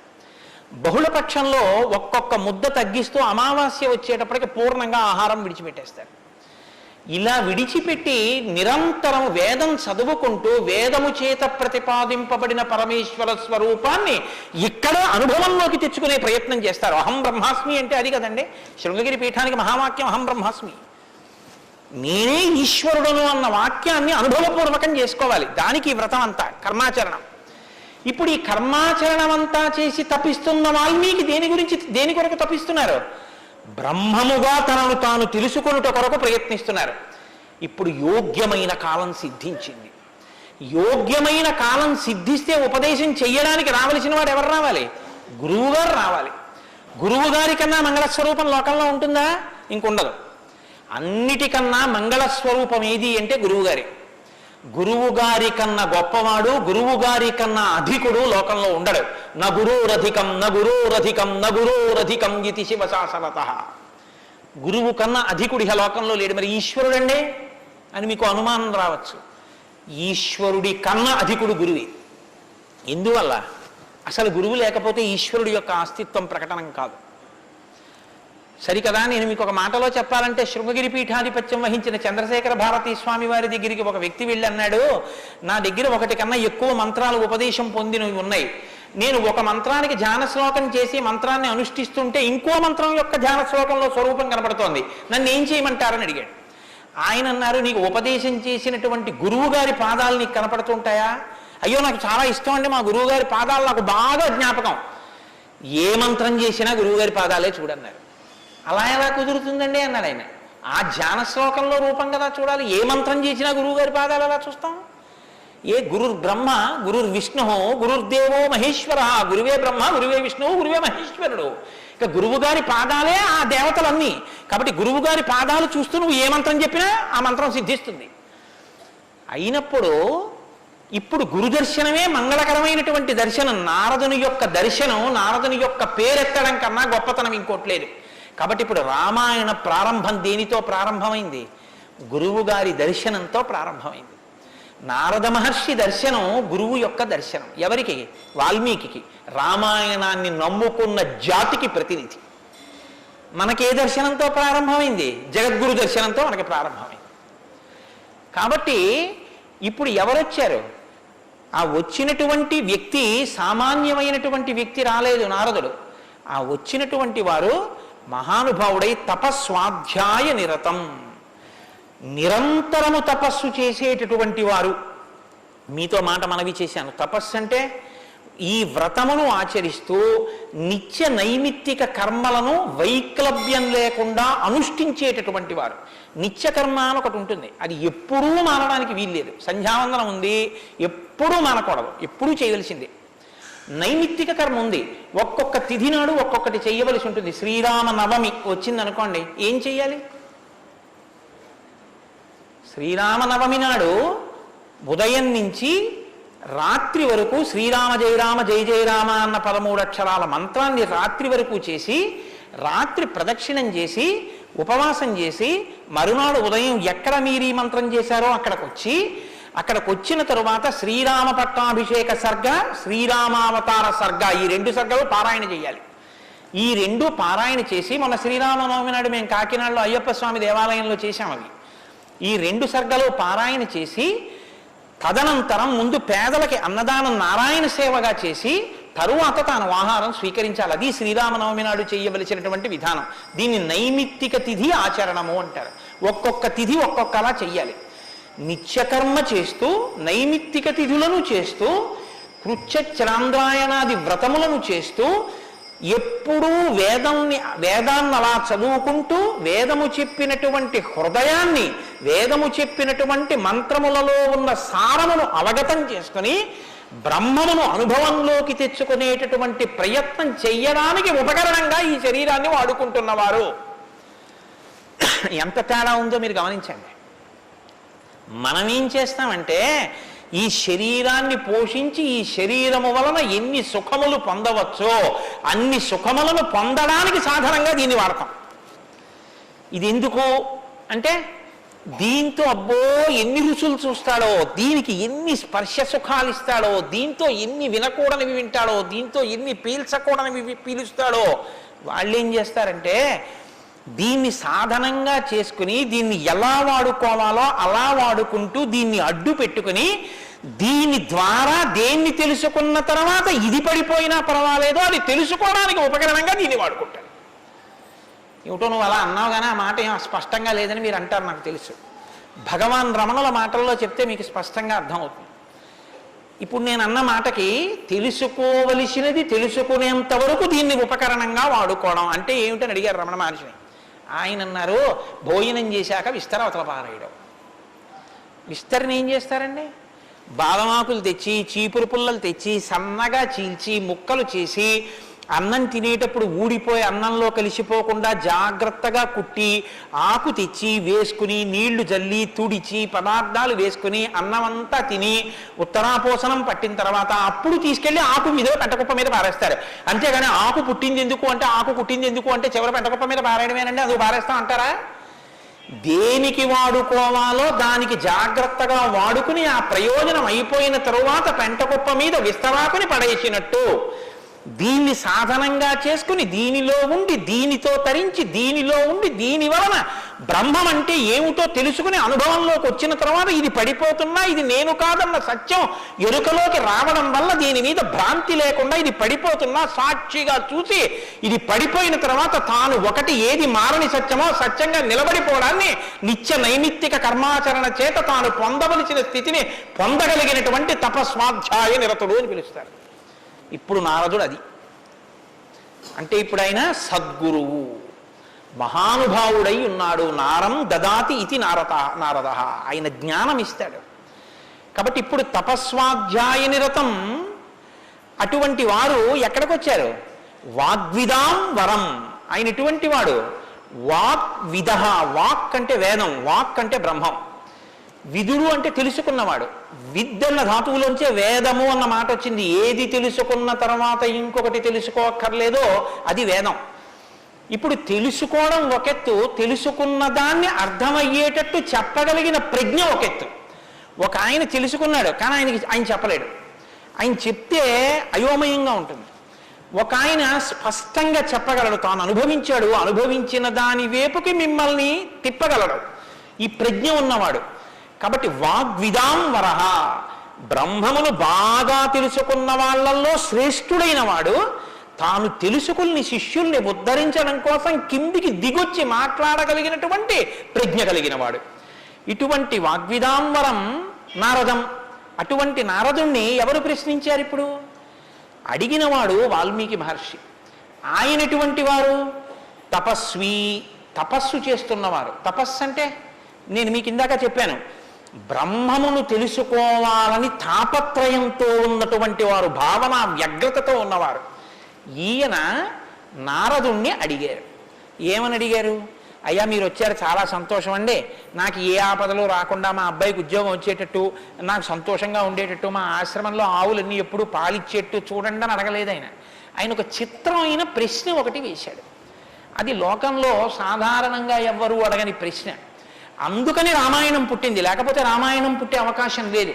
మీరు ఒకటి బాగా జ్ఞాపకం పెట్టుకోండి, జ్ఞానం ఎక్కడి నుంచి పుడుతుంది అంటే ప్రశ్న చక్కగా వెయ్యగలిగినటువంటి శిష్య ప్రజ్ఞలోంచి పుడుతుంది. నేను నారదం పరిపప్రచ్ఛ, పరిప్రశ్న చేశారు. ప్రశ్న అంటే అడగడం అండి. నేను ప్రశ్న వేశానండి అంటే అర్థం ఏంటి? నేను మిమ్మల్ని అడిగాను అని. పరిప్రశ్న అంటే ఇది బాగా అర్థం చేసుకోవాలి. నారదుణ్ణి పట్టుకుని ఏదో అడిగేస్తే ఆయన ఏం చెప్పడం అలాగా.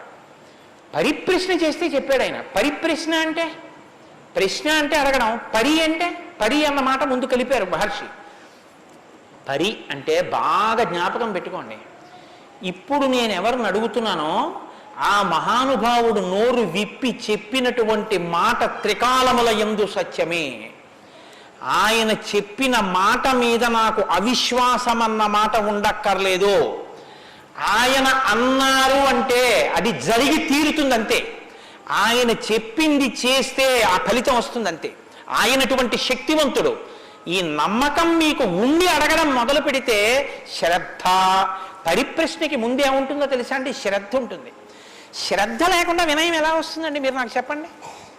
ఇప్పుడు నేను ఒక ఆయన దగ్గరికి వెళ్ళి ఇలా అయ్యా నమస్కారం అండి అని ఇలా ప్రణిపాతం చేసి నేల మీద పడి ఎంతో ఇదిగా 2 చేతులు ఇలా చాపి అయ్యా మీరు నాకు దయచేసి అనుగ్రహించి ఇది చెప్పాలని ఎందుకు అడుగుతాను? ఆయన శక్తివంతుడని నేను నమ్మితేను. వీడి మొహం వీడికేం వచ్చు అనుకున్నాను అనుకో, నేను నీకేం తెలిసాడా అంటాం అంతే. పరిప్రశ్న చేస్తారేంటి? వినయం ఎప్పుడు ఉంటుంది? ఆయన శక్తివంతుడని తెలిస్తే వినయం ఉంటుంది. ఆయన శక్తివంతుడని మీరు నమ్మడాన్ని శాస్త్రంలో ఏమంటారో తెలుసా అండి? శ్రద్ధ అని పిలుస్తారు. శంకరాచార్యులు వారు భాష్యం చేస్తూ శ్రద్ధ అన్న మాట గురించి ఒక మాట చెప్పారు. శాస్త్రస్య గురువాక్యస్య సత్యబుద్ధ్యావధారణ సా శ్రద్ధా కవితా సిద్ధి యయా వస్తూపలభ్యతే. శ్రద్ధ అన్న మాటకు అర్థం ఏమిటంటే శాస్త్రము చెప్పినా గురువు గారు చెప్పినా అది పరమ సత్యము, ఇక దానికి తిరుగులేదు, అది కాని పాటిస్తే మనకి ఫలితము వచ్చి తీరుతుందని నమ్మడమే శ్రద్ధ అని పేరు. ఆ శ్రద్ధ ఎక్కడుందో దానిలోంచి వినయం వస్తుంది. అప్పుడు గురువు గారిని చూసి వంగి వంగి వంగి వంగి నమస్కరించి మాట్లాడతావు. ఎందుకు మాట్లాడాలైనా? ఆయన ఏం చేతకాకో మాట్లాడకపోతే ఆనందించలేని వాడో కాడు. ఆయన ఒక్కడు తనలో తాను ఆనందించగలడు. మరి ఇప్పుడు ఎందుకు మాట్లాడుతున్నాడు? నీ కొరకు మాట్లాడుతున్నాడు. ఆయన త్యాగం చేశాడు. ఆయన కంఠానికి శోష కలిగింది, అంటే బాధ కలిగింది. ఆయన ఊపిరికి ఘర్షణ కలిగింది. ఆయన శరీరానికి చెమట పట్టింది. దేని కొరకు? నీ కొరకు. ఆయన నీ కొరకు మాట్లాడుతున్నాడు. ఇది గుర్తిస్తే వినయం. ఈ త్యాగానికి నేనేమి ఇవ్వగలను ఆయనకి? ఈ కృతజ్ఞతాభావంతో నువ్వు నిలబడగలిగితే, అలా నువ్వు ప్రశ్నించగలిగితే పరిప్రశ్న అంటారు. ఇప్పుడు నారదం పరిపప్రచ్ఛ ఇలా ప్రశ్న వేశాడు తప్ప ఏదో ప్రశ్న వేస్తే రామాయణం వచ్చిందని మీరు అనుకోకండి. పరిప్రశ్న చేస్తే రామాయణం వచ్చింది. ఇప్పటి వరకు నారదుడు ఏం మాట్లాడలేదు. మీరు బాగా గమనించండి. వచ్చాడంతే. లోపలికి వచ్చారు, వాల్మీకి మహర్షి చూశారు, అర్ఘ్యపాద్యాదులు ఇచ్చారు, కూర్చోబెట్టారు. ఇప్పుడు పరిప్రశ్న చేస్తున్నారు. ఏ ప్రశ్న వేస్తే అసలు రామాయణం గురించి చెప్పారు ఆయన. వాల్మీకి మహర్షి అడిగిన ప్రశ్న ఏమిటంటే ఆయన్ని, కోన్వస్మిన్ సాంప్రదం లోకే గుణవాన్ కస్య వీర్యవాన్ ధర్మజ్ఞశ్చ కృతజ్ఞశ్చ సత్యవాక్యో దృఢవ్రతః చారిత్రేణ చ కోయుక్తః సర్వభూతేషు కోహితః విద్వాన్ కః కస్సమర్థశ్చ కశ్చైక ప్రియదర్శనః ఆత్మవాన్ కో జితక్రోధో ద్యుతిమాన్ కో నరసూయకః కస్య బిభ్యతి దేవాశ్చ జాతరోషస్య సంయుగే. 16 గుణములు అడిగారు ఆయన. ఈ 16 గుణములు పరిపూర్ణముగా ఉన్నటువంటి ఒక మానవుడు ఈ లోకంలో ఈ కాలంలో నేను ఉన్న రోజుల్లోనే, నేను ఇప్పుడు శరీరంతో తిరుగుతుండగా నా మాంసనేత్రంతో చూడడానికి వీలుగా ఎక్కడైనా ఎవరైనా ఉన్నారా అని అడిగాడు. అంటే అలాంటి వారే ఉన్నారు. ఆయన భార్యయే తన ఆశ్రమంలో ఉంది. ఇది తెలుసా వాల్మీకి? తెలియదని చెప్పవలసి ఉంటుంది. మరి ఇప్పుడు ఎందుకు వచ్చింది ఈ ప్రశ్న ఆయన నోటి వెంట? అమ్మవారు వచ్చింది కాబట్టి వచ్చింది. అమ్మవారు ఎందుకు వచ్చింది? అసలు రహస్యం ఏమిటంటే, రామాయణం లోకానికి అందాలంటే సీతమ్మ యొక్క సేవాభాగ్యం వాల్మీకి లభించాలి. సీతమ్మ సేవాభాగ్యమే శారదాదేవి సేవాభాగ్యం. అది అందితే నోటి వెంట ఈ ప్రశ్న వచ్చింది. నోటి వెంట ఒక్క ప్రశ్న వస్తే యుగాలు మారిపోయినా మనుష్యుడిగా పుట్టిన ప్రతివాణ్ణి తరింపచేయగలిగిన ఒక ఆది కావ్యం ఆయన నోటి వెంట వచ్చింది. ఇది రావడానికి ముందు సీతమ్మ రావాలి. అందుకని ముందు సీతమ్మ వచ్చేసింది ఆశ్రమానికి. వచ్చి అక్కడ కూర్చుంది. ఆ రామాయణాన్ని ప్రచారం చెయ్యగలిగిన యోగ్యమైన శిష్యుల్ని కూడా సీతమ్మే వాల్మీకి ఇచ్చింది లవకుశల రూపంలో. ఇది వాల్మీకిని సీతమ్మ తరింపచేసిన తీరు మీరు జాగ్రత్తగా గమనించగలిగితే, వాల్మీకి తరించడానికి మొదటి కారణం సీతమ్మే. అందుకే ఆయన అన్నారు, నేను చెప్పిన రామాయణానికి పేరేమిటో తెలుసా? సీతాయాశ్చరితం మహత్ అన్నారు. అది సీతమ్మ చరిత్ర అన్నారు. తల్లి ఎంత గొప్ప తల్లు మీరు ఆలోచించండి. అందుకే సీతమ్మ ఒకరు, శారదమ్మ ఒకరా? కాదు, సీతమ్మే శారదమ్మ. కాబట్టే అంత జ్ఞానం వాల్మీకి ఇచ్చి ఈ ప్రశ్న వేయించింది. ఎందుకు వేయించాలి? సీతమ్మ వెళ్ళిపోతే రామావతారం వెళ్ళిపోతుంది. ఇక సీతమ్మ వెళ్ళిపోతుంది. ఆ రోజులు వచ్చేసాయి. అప్పటికి ఆ రోజు వచ్చేసింది. ఎందుకంటే ఇక అశ్వమేధయాగం చేసేస్తాడు రాముడు. అశ్వమేధయాగం చేస్తే సీతమ్మ కనపడుతుంది రాముడికి. సీతమ్మ రాముడికి కనపడితే వేరొకసారి పాతివ్రత్యాన్ని నిరూపించుకోమని చెప్తాడు. ఎందుకు చెప్తాడంటే ఎప్పుడు లోకం కోసం, తన కోసం కాదు. ఈ మాట అనగానే ఆవిడంటుంది, నా ప్రయోజనం అయిపోయిందా? నీకు భార్యగా నీ వంశాన్ని నిలబెట్టడానికి. రామకథ నరుడి కథ బాగా గుర్తుపెట్టుకోండి. రామకథ దేవుడి కథని మీకు జరిగితే మీకు ఎంత పనికి వస్తుందో నేను చెప్పలేను. రామకథ నరుడి కథని మీరు వినండి, మీకు పనికొస్తుంది. అందుకే సీతమ్మ ఈ మాట అంది, నేను ఎందుకు వచ్చానో తెలుసా నీ పక్కకి? నీ వంశం తరించాలి. నీ వంశం తరించాలంటే నీకు పితృరుణం తీరాలి. పితృరుణం తీరాలంటే నీకు బిడ్డలు కనాలి. నీకు బిడ్డలు పుట్టాలి అంటే నా సహకారం ఉండాలి. నేను నా శరీరాన్ని త్యాగం చేస్తే నా కడుపులో ఉన్న బిడ్డలు కూడా పోతారు. పోతే నీకు పితృరుణం తీరదు. నువ్వు ఏకపత్ని వృతుడవు. ఇంకొక బిడ్డని, ఇంకొక ఆడదాన్ని స్వీకరించావు, నీ వంశం ఆగిపోతుంది. నా కారణంగా నీ వంశం ఆగకూడదు. నీ వంశం కొనసాగడానికి నీకు బిడ్డల్ని ఇచ్చాను. నా ప్రయోజనం అయిపోయింది, నేను వెళ్ళిపోతున్నానని భూమిలోకి వెళ్ళిపోయింది ఆవిడ వెళ్ళిపోయిన తర్వాత ఇక రామావతారం లేదు. సరయూ నదిలో ప్రవేశించి రామావతారం కూడా పూర్తయిపోయింది. ఇప్పుడు రామావతారం పూర్తయిపోకముందే సీతమ్మ రామాయణం పలికించాలి వాల్మీకితో. పలికించాలంటే ఈ సన్నివేశాన్ని సృష్టించాలి. నారదుణ్ణి పిలిపించింది ఆవిడ. కాబట్టి వచ్చాడు మహానుభావుడు. వస్తే ఆయన ఈ ప్రశ్న అడిగాడు. ఇప్పుడింత ఆర్తితో ఈ ప్రశ్న అనుకోకుండా నోటి వెంట వస్తే తప్ప రామాయణ కథ ప్రారంభం కాదు. అందుకని అడిగాడు, కోన్వస్మిన్ సాంప్రతంలోకే గుణవాన్ కస్య వీర్యవాన్. ఈ కాలంలో నారద మహర్షి ఇప్పుడు నేను చూడడానికి వీలుగా నేను అడిగిన మహానుభావుడు ఎవరైనా ఉన్నాడా? ఎవరు? 16 గుణములు ఉన్నవాడై ఉండాలి. గుణమన్న మాటకు అర్థం ఏమిటి? తాను గురుముఖత నేర్చుకున్నటువంటి విద్య ఏ కాలమునందు ప్రవర్తనలో ఎలా ప్రకాశించాలో అలా ప్రకాశిస్తే అది గుణముగా కనపడుతుంది. మా గురువుగారు నన్ను, నాయనా ఒరే కోటేశ్వరరావు, గోవులకు సేవ చెయ్యరా అని చెప్పారనుకోండి.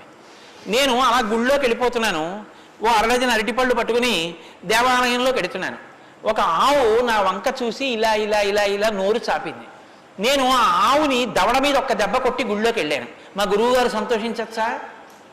మా గురువుగారు చెప్పారు, రే పరాశక్తికి ఆవుకి తేడా లేదురా అని చెప్పారు. ఇప్పుడు నేనేం చెప్పాలి? నేను లోపలికి వెళ్ళి అర్చకుడికి ఇస్తే నివేదన చేస్తాడు.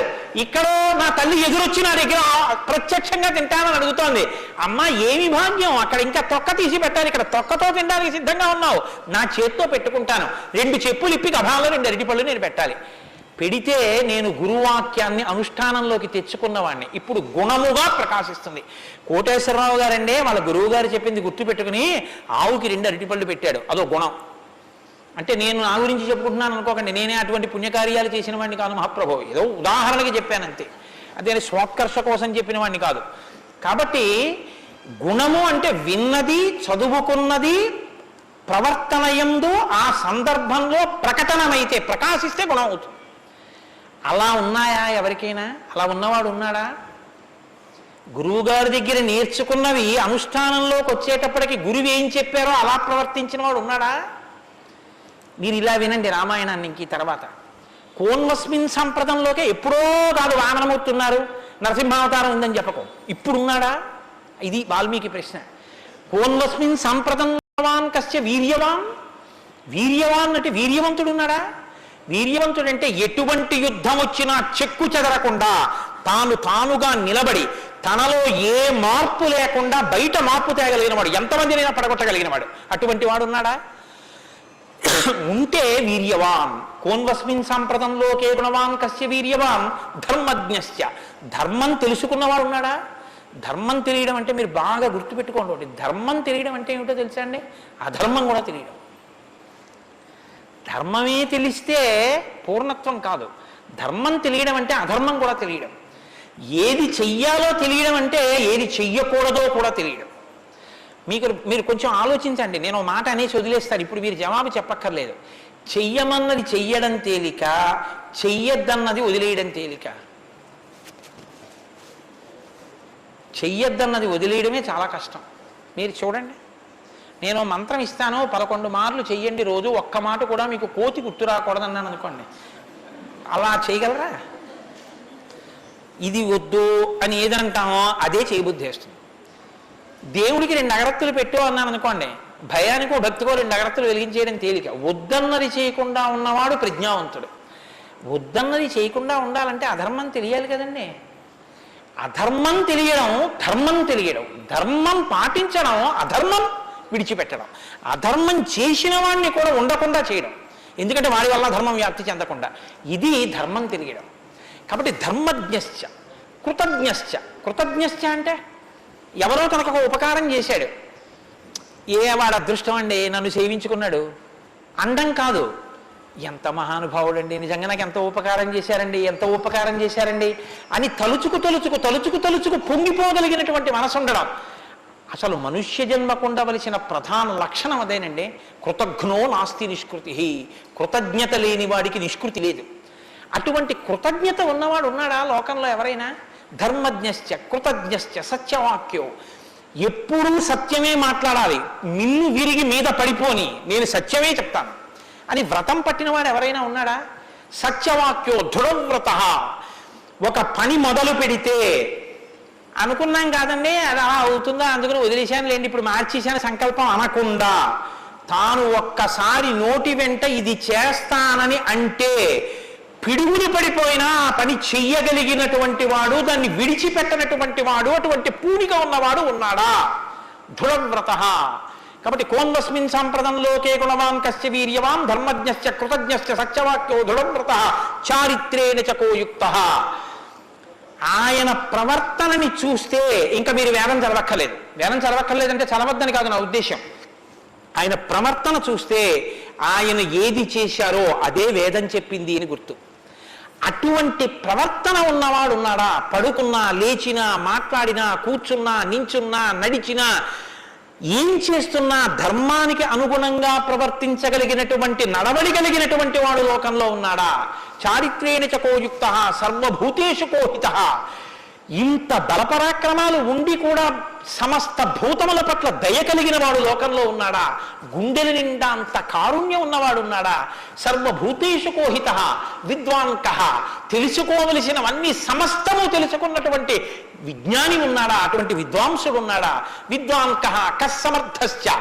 ఎటువంటి పనైనా సరే వీరు చెయ్యలేరు వీరు చెయ్యలేరు అనొచ్చేమో కానీ ఆయన ఇది చెయ్యలేరని చెప్పడానికి ఒక పని లేకుండా ఏ పనులైనా చెయ్యగలిగిన వాడు ఉన్నాడా? కస్సమర్థశ్చ కశ్చైక ప్రియదర్శన. ఎప్పుడు మీరు చూసినా చూడాలనిపించేట్టుగా ఉండేవాడు ఉన్నాడా? ఆయన యుద్ధం చేస్తుంటే వింటినారి లాగుతున్నాడు అందం, ఆయన అడవిలో నడుస్తున్నాడు అందం, ఆయన కిరీటం పెట్టుకున్నాడు అందం, ఆయన పాదపీఠం మీద పాదం పెట్టాడు అందం, ఆయన జిల్లుడు పాలు పోసుకుని జటాజూటం కట్టుకున్నాడు అందం, ఆయన ఏమీ లేదు నారచీర కట్టుకుని కోదండం పట్టుకున్నాడు అందం, ఆయనకి కోపం వచ్చి కన్నులు ఎర్రబారాయి అందం, ఆయన బాలరాముడిగా పిలక పెట్టుకుని వెడుతున్నాడు అందం, సీతమ్మతో మాట్లాడుతున్నాడు అందం, నిద్రపోతున్నాడు అందం. అసలు ఏది చూసినా అందం. అబ్బా ఇప్పుడు అంత బాగుంటాడండి, ఆ తర్వాత బాగుంటాడండి, కొంచెం అలంకారం చేసుకుంటాడు బాగుంటుంది అనడానికి ఏమైనా ఉంటుందా? ఎప్పుడు నువ్వు చూసినా అలాగే చూడాలనిపించేటట్టుగా ఉండేవాడు ఎవరైనా ఉన్నాడా? కశ్చైక ప్రియదర్శన. ఎంత పెద్ద మాట అండి. నిద్రపోతుంటే చూసావు, ఆహా నిద్రపోతుంటే చూడాలండి ఆయన సౌందర్యం. ఆ మాట ఎవరికన్నా ఉంటుందండి లోకంలో? ఏమన్నా ఆయన నిద్రపోతుంటే ఎంత బాగుంటాడండి అంటారా? ఏమన్నా ఆయన నిద్ర లేచి ఒళ్ళు విల్చుకుంటుంటే చూడాలండి ఆయన అందం ఎవరికైనా ఉందా? ఆయన యుద్ధం చేస్తుంటే చూడాలండి అందం ఎవరికైనా ఉంటుందా? ఎంతటి అందగాడు రామో. ఆయన పుంసామోహన రూపాయ పుణ్య శ్లోకాయ మంగళం. ఆడవాళ్ళు మోహించడం కాదు, పురుషులు మోహించారు ఆయన్ని. అంతటి అందగాడు. కొన్ని కోట్ల మంది కంఠాలు కోసేశాడంతే రామావతారంలో. నెత్తుటిని ఏర్లు పారించాడు. అయినా అందం. ఈ భుజాలు అందం, గడ్డం అందం, చెక్కిళ్ళు అందం, ఆ ఆజానుబాహు వరవింద దళాయతాక్షం, ఆ కళ్ళందం, ఆ కనుబొమలందం, ఆ ముక్కందం, ఆ మూతి అందం, ఆ గడ్డం అందం, ఆ కంఠం అందం, అన్నీ అందం. అందమే రాముడు, రాముడే అందం, రాముడే అభిరాముడు. అటువంటి వాడు ఉన్నాడా? కశ్చైక ప్రియదర్శన ఆత్మవాంకో. గొప్ప ధైర్యవంతుడు ఉన్నాడా లోకంలో? ధైర్యవంతుడు అంటే మీరు బాగా జ్ఞాపకం పెట్టుకోండి, ధైర్యవంతుడు అన్న మాటకు అర్థం ఏంటో తెలుసా అండి? భయం లేనివాడు అని కాదు. ధైర్యము అన్న మాటకి ఇంకో అర్థం కూడా ఉంది. ధైర్యము అంటే తాను ఏ పని మీద బయలుదేరాడో ఆ పనికి అనుగుణమైనటువంటి సంభారములను మాత్రమే దగ్గరుంచుకుని ఆ పని మీద మాత్రమే దృష్టి పెట్టి ఆ పనిని పాడు చేసేటటువంటి ఏ ఇతర ఆకర్షణీయమైనటువంటి వ్యవహారమైనా త్రోసి రాజని విడిచిపెట్టగలిగినటువంటి పూనిక ఉన్నవాడు ఉన్నాడా?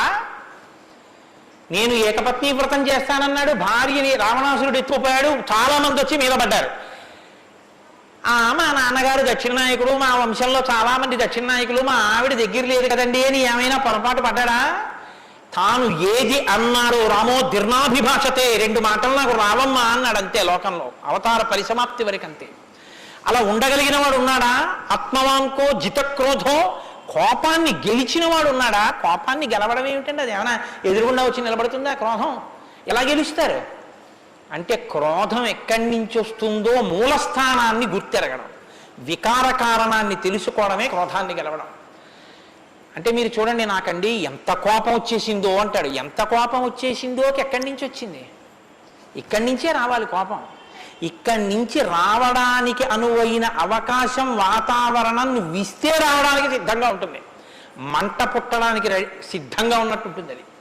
నువ్వు అది పుడితే ఎంత వికారంగా ఉంటావో, నీ ముఖం ఎలా ఉంటుందో, ఎంత జేవురించుకుని ఉంటుందో, ఎలా అరుస్తావో, నీ చేతులు ఎలా ఉంటాయో, ఓసారి ఆ టైంలో వీడియో తీసి చూసుకో ఎలా ఉంటుందో. అసహ్యం వేస్తుంది మన మీద. మనకి అదేంటంటే అలా ఉన్నాననిపిస్తుంది.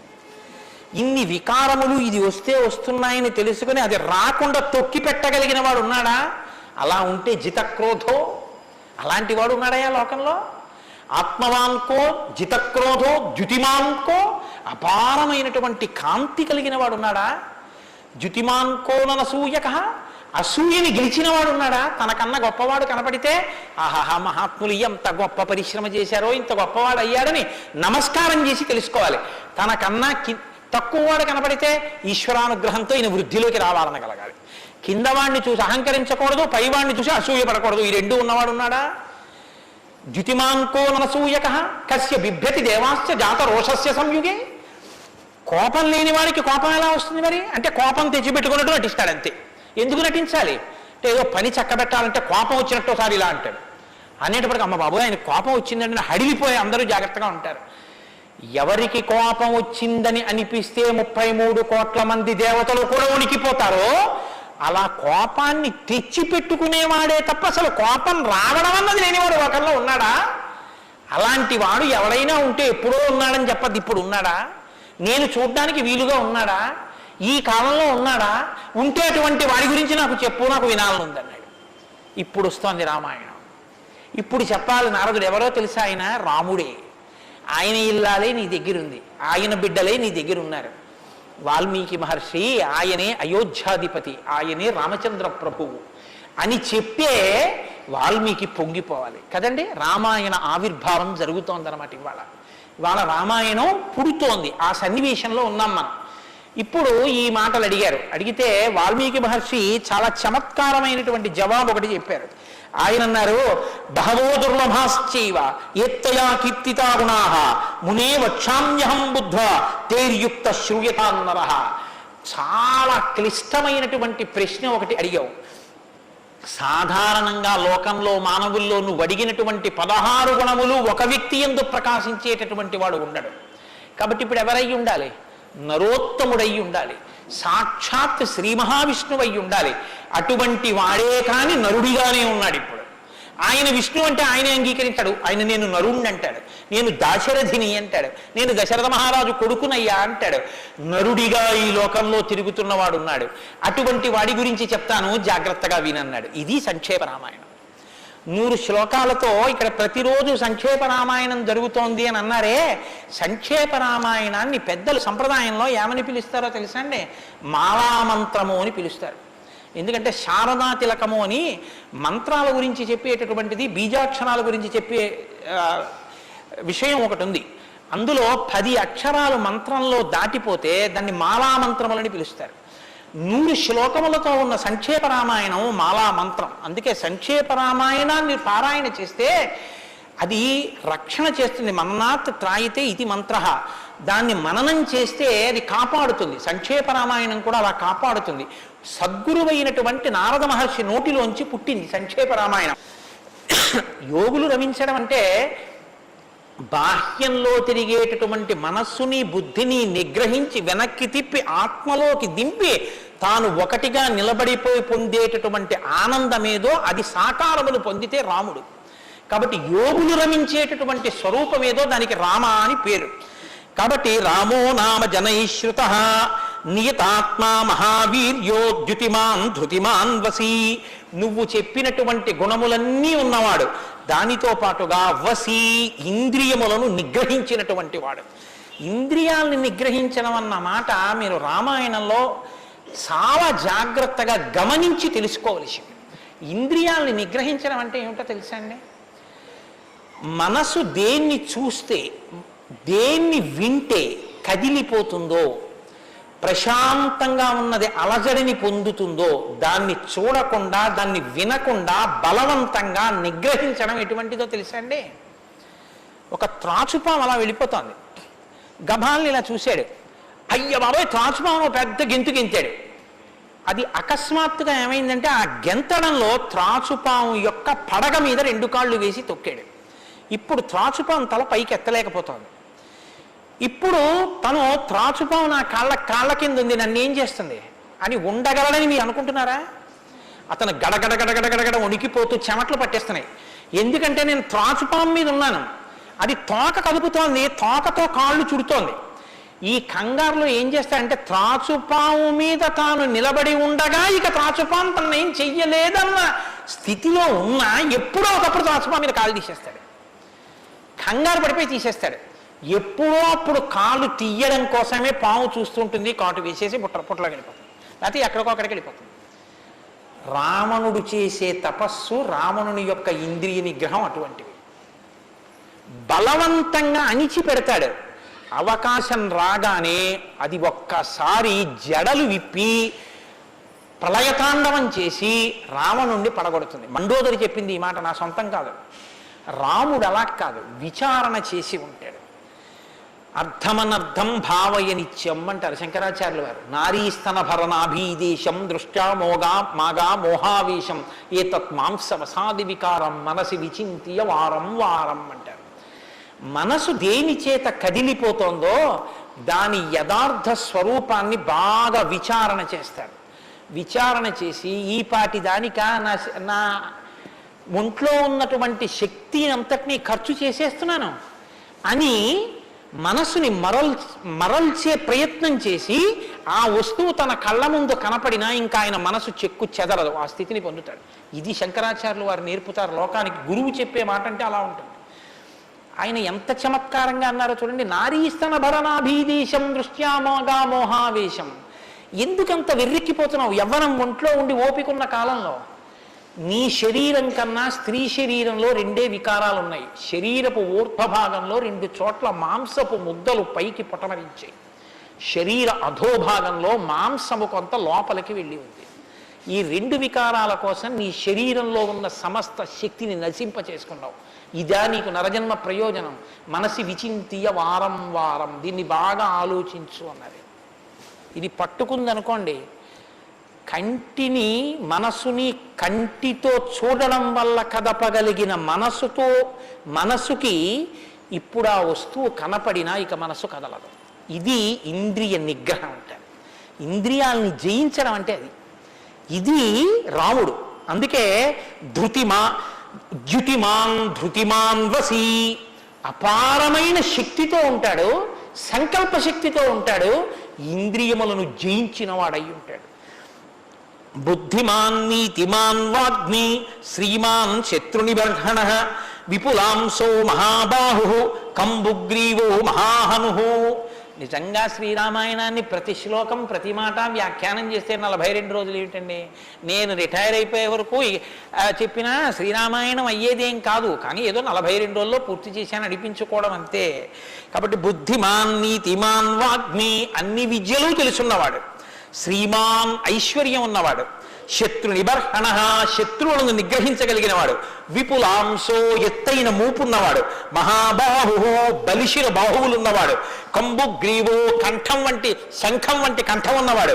మహాహను, ఎత్త చెక్కిళ్ల పైభాగం చాలా ఉన్నతంగా ఉన్నటువంటి వాడు. అటువంటి మహానుభావుడు ఈ లోకంలోనే ఉన్నాడు. ప్రజాపతి సమశ్రీమాం ధాతారి పురుషూదన రక్షితా జీవలోకస్య ధర్మస్య పరిరక్షిత రక్షితా స్వస్య ధర్మస్య స్వజనస్య చ రక్షిత వేద వేదంగతత్వజ్ఞో ధనుర్వేదే చ నిష్ఠిత. ఎంత గొప్పగా మాట్లాడారండి నారద మహర్షి. నిజంగా ప్రజాపతి సమశ్రీమాన్, ఈ ప్రపంచాన్నంతటినీ పోషించగలిగినటువంటి వాడు. సాక్షాత్ శ్రీ మహావిష్ణువు. ధాతారి పునిషూదన, శత్రువులను నిగ్రహించగలిగిన వాడు. రక్షిత జీవలోకస్య, ఈ లోకాలన్నింటినీ రక్షించగలిగిన వాడు. ధర్మస్య పరిరక్షిత, ధర్మాన్ని రక్షించేటటువంటి వాడు. ధర్మాన్ని రక్షిస్తాడు కాబట్టి అధర్మాన్ని నిగ్రహిస్తాడు కూడా. ధర్మస్య పరిరక్షిత రక్షిత స్వస్య ధర్మస్య, తన ధర్మాన్ని తాను రక్షించుకుంటాడు. రక్షిత స్వస్య ధర్మస్య స్వజనస్య చ రక్షిత, అందరినీ రక్షిస్తే మరి స్వజనులు ఎవరు అంటే ఆయననే నమ్ముకుని ఉన్న వాళ్ళెవరో ఆ వారి రక్షణ యందు మరింత అప్రమత్తంగా ఉండేటటువంటి స్వరూపం ఉన్నటువంటి వాడు. అటువంటి వాడు సచ సర్వగుణోపేత కౌసల్యానందవర్ధన సముద్రయివ గాంభీర్యే ధైర్యేణ హిమవానివా. ఇందులోంచేనండి వాల్మీకి మహర్షి చెప్పిన శ్లోకాల్లోంచే తర్వాత ఉపమానాలన్నీ వచ్చాయి. ఇప్పటికీ మనం చూడండి, ఆయన మేరునగ ధీరుడండి అంటాం. ఆయన్ని పోల్చి చెప్పేటప్పుడు హిమవత్ పర్వతము వంటి వాడు, సముద్రము వంటి గాంభీర్యం ఉన్నవాడు అని చెప్పారు నారద మహర్షి. సముద్రం చూడండి ఎంత గంభీరంగా ఉంటుందో. సముద్రం కడుపులో ముత్యాలు, రత్నాలు, వజ్రాలు ఇన్ని ఉంటాయి. ఇన్ని ఉన్నా కప్పి ఉంచుతుంది. సముద్రంలో బడబాగ్ని ఉంటుంది, కానీ తాను మాత్రం చల్లగా ఉంటుంది. సముద్రం ఒడ్డుకొస్తుంది, వచ్చి మీ కాళ్ళు తాను కడుగుతుంది. చేతకానిది ఎదురొచ్చి మీ కాళ్ళు కడిగిందని మీరు ధూర్తతనంతో లోపలికెడితే మిమ్మల్ని తనలో కలుపుకుంటుంది. ఎదురొచ్చి మీ దగ్గరికి వస్తోంది కదా అని మీ కాలి చెప్పు తీసి అందులో వేస్తే తీసుకొచ్చి అవతల బారేస్తుంది ఒడ్డున. ఇది సముద్రం యొక్క గాంభీర్యం. తాను ఉప్పు కయ్యగా ఉంటుంది, పర్వదిన స్నానానికి పనికొస్తుంది. ఇన్నిటిని కప్పిపుచ్చి నిలబడగలిగినటువంటి స్వరూపం సముద్రం. కడుపులో బడబాగ్ని ఉన్న, సీతాపహరణమే జరిగిన, తండ్రే మరణించిన, రాజ్యమే పోయిన, అరణ్యంలో తిరిగిన, జుట్టు తీసేసిన, జిల్లేడు పాలు పోసుకుని ఆఖరికి ఆ జటలు కట్టుకున్న, నారచీర కట్టుకున్న, పాదాలకి చెప్పులే లేకపోయినా, అగ్నిహోత్రాన్ని చంకన తగిలించుకున్న, అడవిలో మృగాన్ని బాణం పెట్టి కొట్టి చర్మం ఒలిచి మాంసం తీసి తెచ్చి సీతమ్మ వండితే తప్ప తినలేని స్థితిలో రాజారాముడు అయినటువంటి వాడు బ్రతకవలసి వచ్చిన, తెల్లవారుజామున 4 గంటల సమయంలో దాహమేస్తున్న ఏనుగు నదిలో తొండం పెట్టి నీళ్లు తాగడానికి కూడా భయపడినంత చలికాలంలో కూడా వెళ్ళి స్నానం చెయ్యగలిగిన మొనగాడు. ఇన్ని కష్టాలు కడుపులో పెట్టుకుని కూడా పైకి చెక్కు చెదరకుండా ఉండగలిగినటువంటి గంభీరమూర్తి ఆయనయా రాముడంటే అన్నాడు నారదుడు. కాబట్టి సముద్రయివ గాంభీర్యే ధైర్యేణ హిమవానివా, ధైర్యంలో హిమవత్ పర్వతం వంటివాడు. పర్వతాన్ని చూడండి, వర్షధారల చేత కొట్టబడుతుంది, పిడుగులు పడిపోతాయి. ఆ పర్వతం మీదే చెట్లు పెరుగుతాయి, ఆ పర్వతం మీదే సింహాలు తిరుగుతాయి, పులులు తిరుగుతాయి. ఆ సముద్రానికి కన్నాలు పెట్టి పావులు పడుకుంటాయి. చిట్టెలుకలు కన్నాలు చేసి ఆ పర్వత పాదాల మీద తిరుగుతూ ఉంటాయి. ఎలుక కన్నం పెట్టి తనలో దూరిందని బెంగపెట్టుకోదు, ఒక ధూర్తుడు కాళ్లతో పైకెక్కాడని బెంగపెట్టుకోదు, వర్షధారలు కొట్టాయని కదలదు, పిడుగులు పడ్డాయని చెక్కు చెదరదు, పులులు సింహాలు తిరుగుతున్నాయని బెంగపెట్టుకోదు, మహాత్ములు తన మీద నడుస్తున్నారని పొంగిపోదు, తన మీద ఈశ్వరుడి దేవాలయం కట్టారని పరవశించిపోదు, తాను అలాగే నిలబడి ఉంటుంది. చెక్కు చెదరక నిలబడగలిగినటువంటి పర్వతం ఎటువంటిదో రాముడు అటువంటి వాడు. ఇది నారదుడు ఒక నరుడిగా ఆయనకున్న లక్షణాలు చెప్తున్నాడు. ఇవి నీవు సంతరించుకో కొన్నైనా, ప్రతిదానికి విచలితుడమైపోవడం కాదు, ప్రతి చిన్నదానికి కదిలిపోవడం కాదు, ధైర్యంగా నిలబడగలగాలి. నాకు కాకపోతే ఎవరికి వస్తాయి? వస్తాయి కష్ట సుఖాలు అనేటటువంటివి చేసుకున్న కర్మను అనుసరించి అని నిలబడగలిగినటువంటి స్థితి రామాయణం ఇస్తుంది. విష్ణునా సదృశో వీర్యే సోమవత్ ప్రియదర్శన కాలగ్ని సదృశ క్రోధే క్షమయా పృథివీ సమః. ఏమి శ్లోకాలు వాడారండి సంక్షేప రామాయణంలో మహానుభావుడు. విష్ణునా సదృశో వీర్యే, ఆయనతో పోల్చడానికి విష్ణు ఒక్కడే ఉన్నారు. ఎందుకంటే ఇంకా ఆయనతో పోల్చడానికి అటువంటి వాడు ఇంకొకడెవరు ఉంటారు? విష్ణువుని విష్ణువుతోనే పోల్చాలి. కాబట్టి విష్ణువుతో సమానమైన వాడు. సోమవ ప్రియదర్శన, బాణం పట్టుకుని ఎదురుగుండా ఉన్న వాళ్ళ లక్షల మంది కంఠాలు తెగ కోసినా సరే భక్తులైన వారికి మాత్రం ఆ స్వరూపాన్ని దర్శనం చేస్తుంటే ఎంత సంతోషంగా ఉంటుందో. కాబట్టి సోమవ ప్రియదర్శన, లోకంలో మూడిటిని ఎంత చూసినా చూడబుద్ధే వేస్తుంది. ఎంత చూడండి చూడబుద్ధి వేస్తుంది. అందుకే పార్వతీదేవి వినాయకుడికి ఏనుగు ముఖం పెట్టించింది. పసిపిల్లలకి కూడా సంతోషం కల్పించేవి మూడు ఏమిటో తెలుసా అండి? గజముఖం, చంద్రబింబం, సముద్రం. మీరు సముద్రపు తొట్టుకి వెళ్ళి ఎంతసేపు కూర్చోండి, ఎంతసేపు చూస్తున్నా సముద్రాన్ని అలా చూడాలనే అనిపిస్తుంది. చీకటి పడిపోయిన తర్వాత సముద్ర ఘోష అదో సంతోషం, వస్తున్న కెరటాలు అదో సంతోషం, చీకటి పడ్డాక దీపాలతో దూరంగా వెళ్ళిపోతున్న ఓడ అదో సంతోషం, సూర్యోదయానికి సముద్రం ఆకాశం కలిసినట్టుగా ఉన్న చోట ఉదయిస్తున్న సూర్యబింబం అదో సంతోషం, ఆ పడుతున్న ఎర్రకాంతి అదో సంతోషం, సూర్యాస్తమయానికి సముద్రంలో కృంగిపోతున్నట్టుగా ఉన్న సూర్యుడు అదో సంతోషం. తిక్కన గారు విరాట పర్వంలో అంటారు, రాత్రి అయ్యేటప్పటికి ఆకాశం ఎలా ఉందంటేట మంచి సంపన్నుడైన గృహస్థు ఇంట్లో అలంకారం చేసినటువంటి పడకలా ఉందిట, దాని మీద పువ్వులు అవన్నీ వేస్తే ఎలా ఉందో అలా ఉందిట. సూర్యోదయానికి ఉన్నటువంటి ఆకాశం ఎలా ఉందంటేట తెల్లవారిన తర్వాత 10 మంది చూస్తే దృష్టి దోషం కలుగుతుందని ఆ ఇంటి ఇల్లాలు దుప్పటి మీద ఉన్న పువ్వులు అవే అన్నీ పోయేటట్టు ఒక్కసారి 2 చేతులతో ఇలా దులిపేస్తే అన్నీ పోయిన తర్వాత దుప్పటి ఎలా ఉందో ఆకాశం ఎలా ఉంది తెల్లారాకంటారు. అలా ఆ సముద్రాన్ని చూస్తుంటే ఎంత అందంగా ఉంటుందో. పసిపిల్లల దగ్గర నుంచి కవుల వరకు జ్ఞానుల వరకు సముద్రం ఆనందమే. పసిపిల్లాడికి ఏం తెలిసనే ఆనందం, వృద్ధుడికి ఏం తెలిసనే ఆనందం. అందరూ సముద్రపు రెడ్డికి వెళ్ళి ఆనందం పొందుతారు. ఆఖరికి తుఫాను సమయంలో సముద్రం చూడడం అదో సంతోషం కొంతమందికి. కాబట్టి సముద్రం 2, చంద్రబింబం. చంద్రబింబాన్ని ఎంతసేపు చూడండి సంతోషం. రామాయణంలో వాల్మీకి మహర్షి వర్ణిస్తారు సుందరకాండలో చంద్రబింబాన్ని, ఏమి వర్ణనలో ఆ సర్గలు. కాబట్టి చంద్రబింబం. 3 ఏనుగు. ఏనుగు చూడండి, వెంకటాచల క్షేత్రానికో తిరుత్తనియో వెడితే ఆ ఏనుగు ముందు నించుంటే పిల్లల్ని ఎంతసేపు నించోబెట్టండి సంతోషమే. ఆ తొండం ఇలా ఇలా ఆడిస్తూ ఆ ఏనుగు అలా నిలబడి అరటిపండు ఎత్తి నోట్లో పెట్టుకుని ఆ దుమ్ము తీసి మీద పోసుకుని స్నానం చేసి తెల్లటి దంతాలు, దాని స్వరూపం, దాని చిన్ని చిన్ని కళ్ళు, దాని వెంట్రుకలు, దాని తోక, పెద్ద పెద్ద కాళ్ళు, ఇంతంత గోళ్ళు, గుండ్రంగా పాదాలు. ఆ ఏనుగుని ఎంతసేపు చూసినా అబ్బా ఇంకేం చూస్తానులేండి అనిపించదు, అలా చూడబుద్ధి వేస్తుంది. అలా చూడబుద్ధి వేస్తుంది. కాబట్టి ధ్యానం చేసేటప్పుడు ముందు గణపతి యొక్క ముఖాన్ని తదేకంగా చూస్తే ఆ ధ్యాన నిష్ట చేత విఘ్నములు తొలగిపోతాయి. కాబట్టి పరమేశ్వరుడు అందరూ తొందరగా దృష్టి పెట్టి చూడడానికి వైముఖ్యం కలగనటువంటి ముఖాన్ని నా కొడుక్కి పెడితే అందరికీ ఉపకారం జరుగుతుందని ఏనుగు తలకాయ తీసుకొచ్చి వినాయకుడికి పెట్టాడు. అది కారణం. వినాయకుడికి ఏనుగు తలకాయ ఉండడానికి కారణాల్లో అదొకటి. కాబట్టి విష్ణు నాసదృశో వీర్యే సోమవత్ ప్రియదర్శన కాలాగ్నిసదృశ క్రోధే. క్రోధం, కోపం వచ్చిందా కాలాగ్ని ఎటువంటిదో అటువంటి వాడు. క్షమయా పృథివీ సమః. ఈ భూమికి ఎంత ఓర్పో రాముడికి అంత ఓర్పు. నిద్రలేస్తూనే భూమిని తంతాం, భరిస్తుంది. మలమూత్రాలు భూమి మీద విసర్జిస్తాం, భరిస్తుంది. ఉమ్మి భూమి మీద వేస్తాం, ఊరుకుంటుంది. పోనీ ఏదో పొరపాటున వచ్చింది వేరు.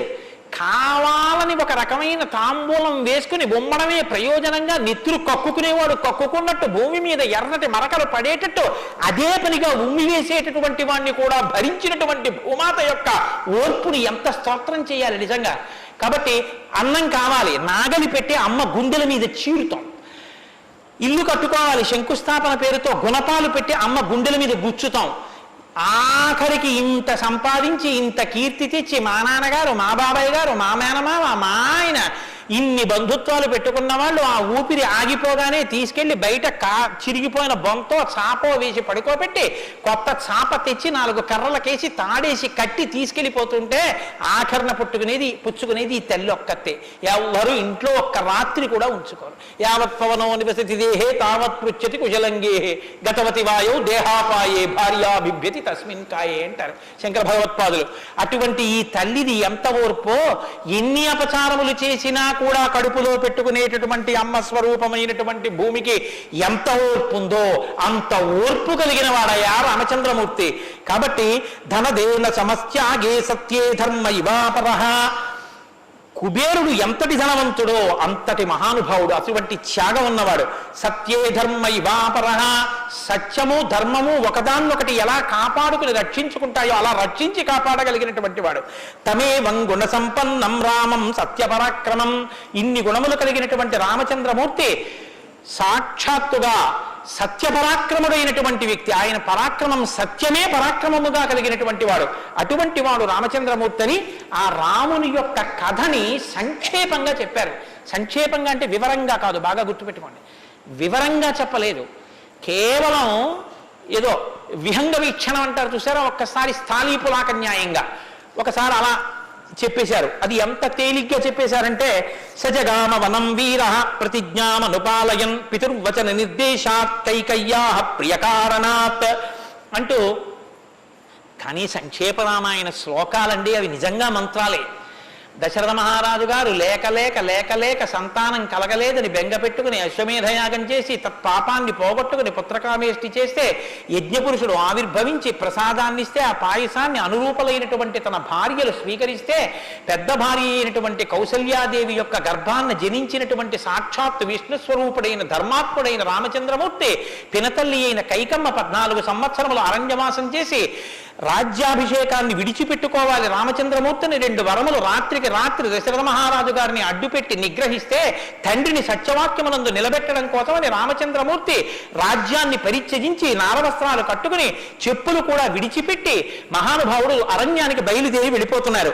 ఆ వెళ్ళిపోతున్నటువంటి సమయంలో రామశ్చ దయితా భార్య నిత్యం ప్రాణ సమాహిత జనకస్య కులే జాతా దేవమాయేవ నిర్మిత సర్వలక్షణ సంపన్నా నారీణాం ఉత్తమావధూః సీతాప్యనుగత రామం శిశినం రోహిణీ యథా. సాక్షాత్తుగా దేవమాయయే లోకంలో ఉన్న సౌందర్యమంతా రాశీభూతమై ఒక స్త్రీ రూపంలో వచ్చిందా అన్నంతగా కనపడేటటువంటి సీతమ్మ తల్లి, జనక మహారాజు గారి యొక్క పుత్రి, అయోనిజ అయినటువంటి తల్లి, స్త్రీలలో ఉత్తమమైనటువంటి రత్నంగా చెప్పబడినటువంటి తల్లి, సర్వలక్షణ సంపన్న అయినటువంటి సీతమ్మ చంద్రుణ్ణి రోహిణి ఎలా అనుసరిస్తుందో అలా కష్టసుఖాల్లో నీతో కలిసి ఉంటాను తప్ప నేను అంతఃపురంలో ఉండను అని చెప్పి రామచంద్రమూర్తితో కలిసి అరణ్యవాసానికి బయలుదేరింది. సోదరుడైనటువంటి లక్ష్మణుడు కూడా రామచంద్రమూర్తితో బయలుదేరాడు. ముగ్గురు అరణ్యవాసం చేస్తున్నటువంటి సమయంలో చిత్రకూట పర్వతం మీద ఉండగా తనకి రాజ్యం కావాలని భరతుడు కోరకపోయినా తల్లి వరం చేత రాజ్యాన్ని పొందడానికి అర్హుడైన భరతుడు మేనమావ గారి ఇంటి నుంచి తిరిగి వచ్చేసరికి దశరథ మహారాజు గారు ప్రాణాలు విడిచిపెడితే నాకు ఈ రాజ్యం వద్దని భరతుడు శత్రుఘ్నుడితో వశిష్ఠుడితో తల్లులతో కలిసి చిత్రకూట పర్వతం దగ్గరికి వెళ్ళి అన్నా రామా నాకొద్దు, ఈ రాజ్యం నువ్వే తీసేసుకోమని ఎంత నిగ్రహించినా ధర్మాత్ముడు సత్యవాక్య పరిపాలకుడైనటువంటి రామచంద్రమూర్తి నా తండ్రిని సత్యంలో నిలబెట్టడం కోసం నేను ఈ వనవాసానికి వచ్చాను తప్ప నాకు ఈ రాజ్యం అక్కర్లేదని స్వీకరించడం మానేసి తన పాదుకలను తీసుకెళ్లి భరతుడికి ఇస్తే భరతుడు పాదుకలను పట్టుకుని నందిగ్రామానికి వచ్చి సింహాసనం మీద పెట్టి రాజ్యం చేస్తుంటే మహానుభావుడు చిత్రకూట పర్వతం మీదే ఉన్నట్టయితే వచ్చినటువంటి తల్లులు సోదరులైనటువంటి భరత శత్రుఘ్నులు జ్ఞాపకానికి వస్తారని చిత్రకూటాన్ని విడిచిపెట్టి దండకారణ్యంలో ప్రవేశించి ఉన్నటువంటి సమయంలో అక్కడ ఉన్నటువంటి రాక్షసులలో ఒకటి అయినటువంటి శూర్పణఖ వచ్చి రామచంద్రమూర్తి యొక్క తమ్ముడైన లక్ష్మణుడు లేదా సంక్షేప రామాయణం ప్రకారం రాముడంటే లక్ష్మణుడు చేసిన పని రాముడు చేసినట్టే, అందుకని రాముడి చేత ముకుచెవులు కోయబడితే ఆ శూర్పణఖ చేత ప్రేరేపింపబడిన ఖరదూషణాదులు త్రిశిరస్సు అనేటటువంటి 14,000 మంది రాక్షసులు రాముడి మీద దండెత్తి వస్తే తృణప్రాయంగా 14,000 మందిని నిగ్రహించినటువంటి రామచంద్రమూర్తి యొక్క పరాక్రమాన్ని శూర్పణఖ వల్ల తెలుసుకున్నటువంటి రావణాసురుడు అసూయతో సీతమ్మ తల్లి మీద మోహంతో సీతమ్మ తల్లిని అపహరించి తీసుకుని వెళ్ళిపోతే ఆగ్రహించినటువంటి రామచంద్రమూర్తి శబరిని దర్శనం చేసి తర్వాతి కాలంలో సుగ్రీవుడితో స్నేహం చేసి వారిని నిగ్రహించి దశ దిశలకి వానరుల్ని పంపిస్తే దక్షిణ దిక్కుకు వెళ్ళినటువంటి హనుమ సీతమ్మ తల్లి యొక్క జాడ కనిపెట్టి 100 యోజనముల సముద్రాన్ని దాటి ఈవలి ఒడ్డుకు వచ్చి రామచంద్రమూర్తికి సీతమ్మ క్షేమవార్త చెప్తే రామచంద్రమూర్తి నీలుని యొక్క సహకారంతో సముద్రానికి సేతువు కట్టి సముద్రాన్ని దాటి ఆవలి ఒడ్డుకు వెళ్లి లంకారాజ్యంలో వానర సహకారంతో రావణ కుంభకర్ణాది వీరులను నిగ్రహించి తిరిగి మళ్ళీ అయోధ్య పట్టణానికి వచ్చి పట్టాభిషిక్తుడై 11,000 సంవత్సరములు ఈ రాజ్యాన్ని పరిపాలన చేసి రామరాజ్యం ఇలా ఉంటుంది అని చెప్పి లోకానికి చాటి చెప్పిన వాడయ్యా రామచంద్రమూర్తి అంటే సంక్షేప రామాయణాన్ని కథారూపంగా శ్లోకరూపంగా నారద మహర్షి వాల్మీకి మహర్షిగా ఉపదేశం చేశారు. ఉపదేశం చేస్తే సంతోషించారు. ఆ రామరాజ్యం యొక్క గొప్పతనాన్ని 4 శ్లోకాలు వినకపోతే మనం దోషం చేసిన వాళ్ళం అవుతాం. ప్రహృష్టముదితో లోకస్తుష్ట పుష్ట సుధార్మిక నిరామయో హ్యరోగస్య దుర్భిక్ష భయవర్జిత న పుత్రమరణం కించిత్ ద్రక్షంతి పురుషః క్వచిత్ నార్యాశ్చా విధవా నిత్యం భవిష్యంతి పతివ్రతాః న చాగ్నిభయం కించిత్ ఆప్సుమజ్జంతి జంతవః న మాతజం భయం కించిత్ నాపి జ్వరకృతం తథా న చాపి క్షుద్భయం తత్ర న తస్కర భయం తథా నగరాణి చ రాష్ట్రాణి ధనధాన్యయుతాని చ నిత్యం ప్రముదితాః సర్వే యథా కృతయుగే తథా అశ్వమేధశతైర్రిష్ట తథా బహుసువర్ణకైః. రామచంద్రమూర్తి రాజ్యం చేసేటటువంటి కాలంలో కొడుకులు మరణిస్తే పెద్దవాళ్ళైనటువంటి వాళ్ళు పిల్లలకి ప్రేతకార్యం అన్నది లేదు. స్త్రీలు విధవలై భర్త మరణిస్తే జీవించవలసినటువంటి దౌర్భాగ్యం లేదు. అందరూ పసుపు కుంకాలతో భర్త చేతుల మీద వెళ్ళిపోయేవారు. ఎక్కడ అగ్నిభయం ఉండేది కాదు. జంతువులు నీళ్లలో మునిగి మరణించడం అనేటటువంటిది ఉండేది కాదు. వాత భయం కానీ, అనారోగ్యాలు కానీ, జ్వరాలు ఏర్పడడం కానీ, భయంకరమైన వ్యాధులు పటమరించడం కానీ, దొంగతనం కానీ, క్షుద్బాధ కానీ, ఆకలితో అలమటించడం కానీ, అశాంతి కానీ లోకంలో ఎక్కడా లేవు. అశ్వమేధాది యాగములను చేసి ఎంతో మంది బ్రాహ్మణులకి బంగారాన్ని దానం చేశాడు. గవాం కోట్యయుతం దత్వా బ్రహ్మలోకం ప్రయాస్యతి అసంఖ్యేయం ధనం దత్వా బ్రాహ్మణేభ్యో మహాయశాః. కొన్ని కోట్ల గోవులు దానం చేశాడు, కొన్ని కోట్ల బంగారు నాణెములు దానం చేశాడు. దశవర్ష సహస్రాణి దశవర్ష శతాని చ రామో రాజ్యముపాసిత్వా బ్రహ్మలోకం గమిష్యతి. రామో రాజ్యం ఉపాసిత్వ, రాజ్యాన్ని ఉపాసన చేశాడు మహానుభావుడు. అంత గొప్ప పరిపాలన చేసి 11,000 సంవత్సరముల పరిపాలన తర్వాత బ్రహ్మలోకాన్ని చేరుకున్నాడు. ఇదం పవిత్రం పాపఘ్నం పుణ్యం వేదైశ్చ సంహితం. ఈ రామాయణ కథ ఉన్నదే, ఈ రామాయణ కథ పాపములన్నిటినీ పోగొడుతుంది. ఇది వేదములతో సమానమైనది. యప్పటే రామచరితం సర్వపాపై ప్రముచ్యతే. ఎవరు ఈ రామ కథని వింటున్నారో వాళ్ళకి సర్వ పాపములు తొలగిపోతాయి. సత్యం సత్యం పునఃసత్యం, ఇందులో అనుమానమేమీ లేదు. ఏతదాఖ్యానమాజుష్యం పఠన్ రామాయణం నరః. ఎవరు ఈ రామాయణాన్ని చదువుకుంటున్నారో వింటున్నారో వాళ్ళకి ఆయుష్యం నిలబడుతుంది, అపమృత్యు దోషం తొలగిపోతుంది. సపుత్ర పౌత్ర సగణః ప్రేత్య స్వర్గే మహీయతే. పుత్రుల్ని, కొడుకుల్ని, మనవల్ని చూసిన తర్వాత 3 తరాలు చూసిన తర్వాత సంతోషంతో సుఖశాంతులతో ఇహమనందు జీవించి ఆఖర తేలికగా శరీరం నుంచి ప్రాణం విడిపోయి జీవుడు సంతోషంగా భగవన్నామని చెప్తూ స్వర్గలోకాన్ని చేరుకుంటాడు. ఇంతటి గొప్ప అనుభూతిని, ఐశ్వర్యాన్ని అనుగ్రహించగలిగినటువంటి శక్తి కలిగినటువంటిది రామాయణం. కాబట్టి ఎల్లరూ ఈ రామాయణాన్ని చదువుకోవాలి, వినాలి, ధరించాలి అని నారద మహర్షి వాల్మీకి మహర్షికి చెప్తే తదేక ధ్యానంతో ఆ మాలామంత్రంగా వినపడిన సంక్షేప రామాయణాన్ని విని పొంగిపోయిన హృదయంతో తన్మయత్వంతో ఉన్నటువంటి వాల్మీకి మహర్షి యొక్క స్థితి దగ్గర ఇవాల్టి ఉపన్యాసాన్ని పూర్తి చేస్తున్నారు. రేపటి రోజున అసలు ఎలా ఆవిర్భవించిందో, తన్మయత్వంలో ఉన్న వాల్మీకి మహర్షి ఎలా బయలుదేరారో, రామాయణం ఎలా వచ్చిందో, ఏం జరిగిందో ఆ విషయాన్ని మీకు మనవి చేసి రామాయణ కథా ప్రారంభం చేసే అనుగ్రహాన్ని రామచంద్ర ప్రభు నాకు కృపచేయుగాక. రేపు ఖచ్చితంగా 6:30 కథా ప్రారంభం అయిపోతుంది. లేకపోతే 7 రోజుల్లో బాలకాండ పూర్తి కాదు. కాబట్టి మంగళాశాసనపరై మదాచార్య పురోగమై సర్వైశ్చ పూర్వైరాచార్యై సత్కృతాయాస్తు మంగళం. మంగళం కోసలేంద్రాయ మహనీయ గుణాత్మనే చక్రవర్తి తనూజాయ సర్వభౌమాయ మంగళం. ఉమాకాంతాయ కాంతాయ కామితార్థప్రదాయినే శ్రీగిరీశాయ దేవాయ మలినాథాయ మంగళం. కరచరణకృతం వా కర్మవాక్కాయజం వా శ్రవణనైనజం వా మానసం వా అపరాధం విహితం వా సర్వమేత్తక్షమస్వ శివ శివ కరుణాబ్ధే శ్రీ మహాదేవ శంభో. సర్వం శ్రీ ఉమామహేశ్వర పరబ్రహ్మార్పణమస్తు. స్వస్తి. శ్రీరామాయణం వినడం ఒక మహద్భాగ్యం. నన్ను నమ్మండి, నేను చెప్తున్నానని నేను చెప్పట్లేదు. జీవితంలో రామాయణం వినడం అనేటటువంటిది కొన్ని కోట్ల కోట్ల కోట్ల జన్మల తర్వాత లభించేటటువంటి అదృష్టం. అందున సంపూర్ణ రామాయణం బాలకాండ నుంచి పట్టాభిషేకం వరకు ఏకబిగిన మండల కాలం రామాయణం వినడం అనేటటువంటిది సంభవం అయ్యేటటువంటి విషయం కాదు. అది కేవలం పూర్వపుణ్యం, రామానుగ్రహం ఉంటేనే సాధ్యమయ్యేటటువంటి విషయం. అటువంటి రామ కథ విన్న తరువాత మనం కేవలం లేచి వెళ్ళిపోవడం వల్ల ప్రయోజనం కన్నా రామనామాన్ని చెప్పి వెడితే చాలా బాగుంటుంది. రామనామం కేవలం రామ అనడం కన్నా పెద్దలు మనకు ఒక మార్గాన్ని ఇచ్చారు. రామ రామ రామ అని 3 మాటలంటే ఆ రోజున వాళ్ళు విష్ణు సహస్రం చెప్పిన ఫలితం. అది ఇంట్లో అంటేనే అంత ఫలితం ఇస్తే ఒక దేవాలయ ప్రాంగణంలో, అది జగద్గురు పీఠ ప్రాంగణంలో ఎంత శక్తివంతం ఆలోచించండి. అందుకే రామ రామ రామ 1000 ఎలా అవుతుందని మీకు అనుమానం ఉండొచ్చు. అక్షరాలని అంకెల్లోకి మార్చే సంప్రదాయం ఉంది. రా 2 మా 5. రామ రామ రామ అంటే 2 5 2 × 5 × 2 × 5 × 2 × 5 2 5 10 10 2 20 20 100 100 2 200 205 1000 సహస్రనామ తత్తుల్యం రామనామ వరాననే.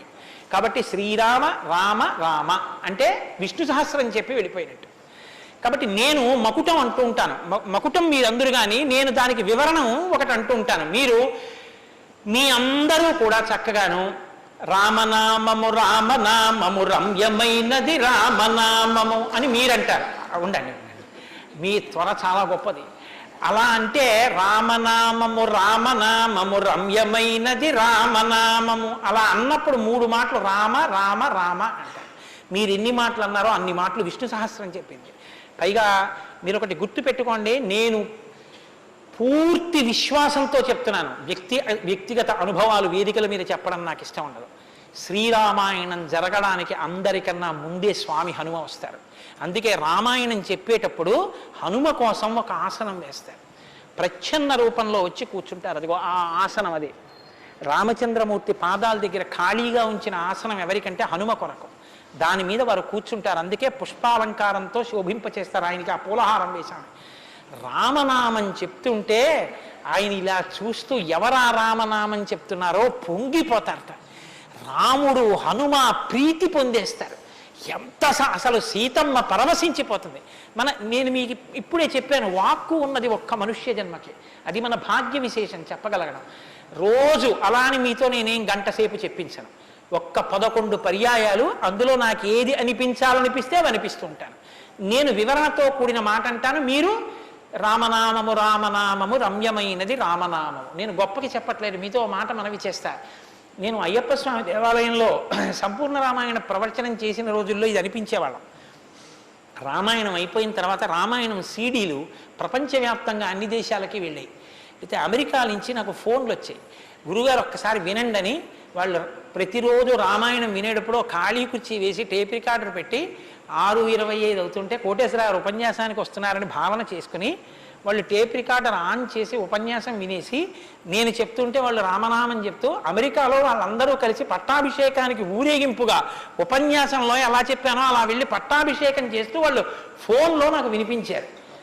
ఎందుకని అంటే నేను సముద్రం దాటి రాను అన్నాను. అందుకని నేను వెళ్ళలేదు పాపం చూడ్డానికి. కానీ ప్రపంచంలో ఎన్ని దేశాలలోనో అలా చెప్పుకుని ఎన్ని కోట్ల రామనామం జరిగిందో, ఎన్ని చోట్ల పట్టాభిషేకాలు జరిగాయో. మళ్ళీ ఆనాడు సంపూర్ణ రామాయణం చెప్పించాడు రామచంద్ర ప్రభు. ఈనాడు మళ్ళీ గుంటూరు శారదాపీఠంలో చెప్పగలుగుతున్నాం. కాబట్టి మీ అందరూ కూడా చక్కగా భక్తి శ్రద్ధలతో చెప్పండి. ఒక సంప్రదాయానికి దీన్ని ఆవిష్కరిస్తున్నాం. ఇవాళ మీ అందరికీ కూడా దీన్ని బహుమానం చేస్తారు. మీ అందరూ కూడా చక్కగా ప్రతిరోజు దీన్ని తీసుకొచ్చి రోజు ఇందులోంచి నామాలు చదువుకోవచ్చు, మీ ఇంటి దగ్గర కూడా చదువుకోవచ్చు. ఇవాళ మాత్రం నేను చెప్పింది మకుటం చెప్పండి. ఏమండి అందరికి ఇస్తాం. సంతోషం. ఇది కూడా ఇస్తాను. అందరికి 108 నామాల్లో సంపూర్ణ రామాయణం నామరామాయణం అని ఇది కూడా మీకు బహుమానం చేస్తున్నారు. ఇది కూడా మీరు చదువుకోవచ్చు. రండి గోపాలకృష్ణ గారు తీసుకోండి. నామము రామనామము రమ్యమైనది రామనామము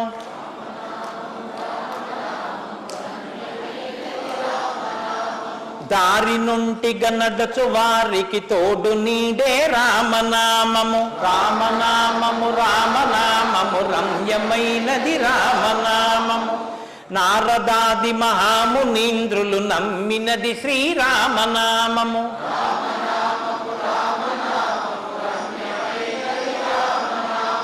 కోరికొలచిన వారికెల్లను కొంగు బంగరు రామనామము.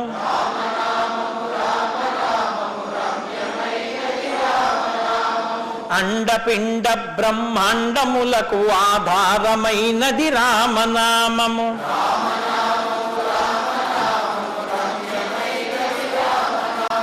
బ్రహ్మ సత్యము జగన్మిథ్యాభావమే శ్రీరామనామము.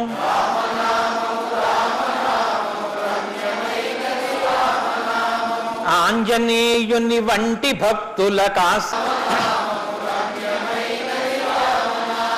నిర్వికారము నిర్వికల్పము నిర్గుణము శ్రీరామనామము.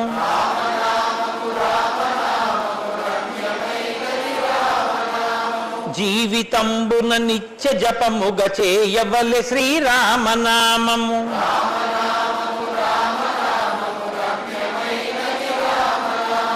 నిజ స్వరూపము బోధకం బగు తారకము శ్రీరామనామము.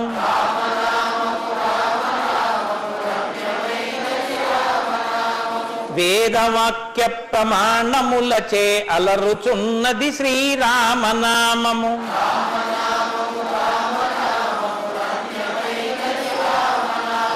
తల్లివలె రక్షించు సుజనుల నెల్ల కాలము రామనామము.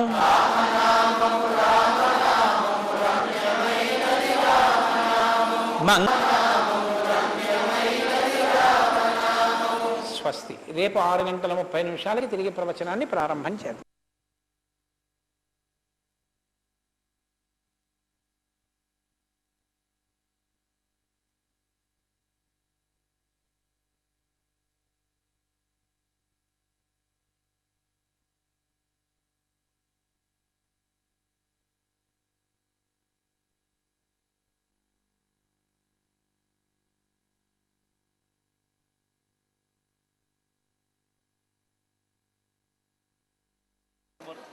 చాలా సంతోషం, చాలా సంతోషం. ఎక్కడో నమస్కారం విజయ్ కుమార్ గారు చెప్పండి రండి సార్.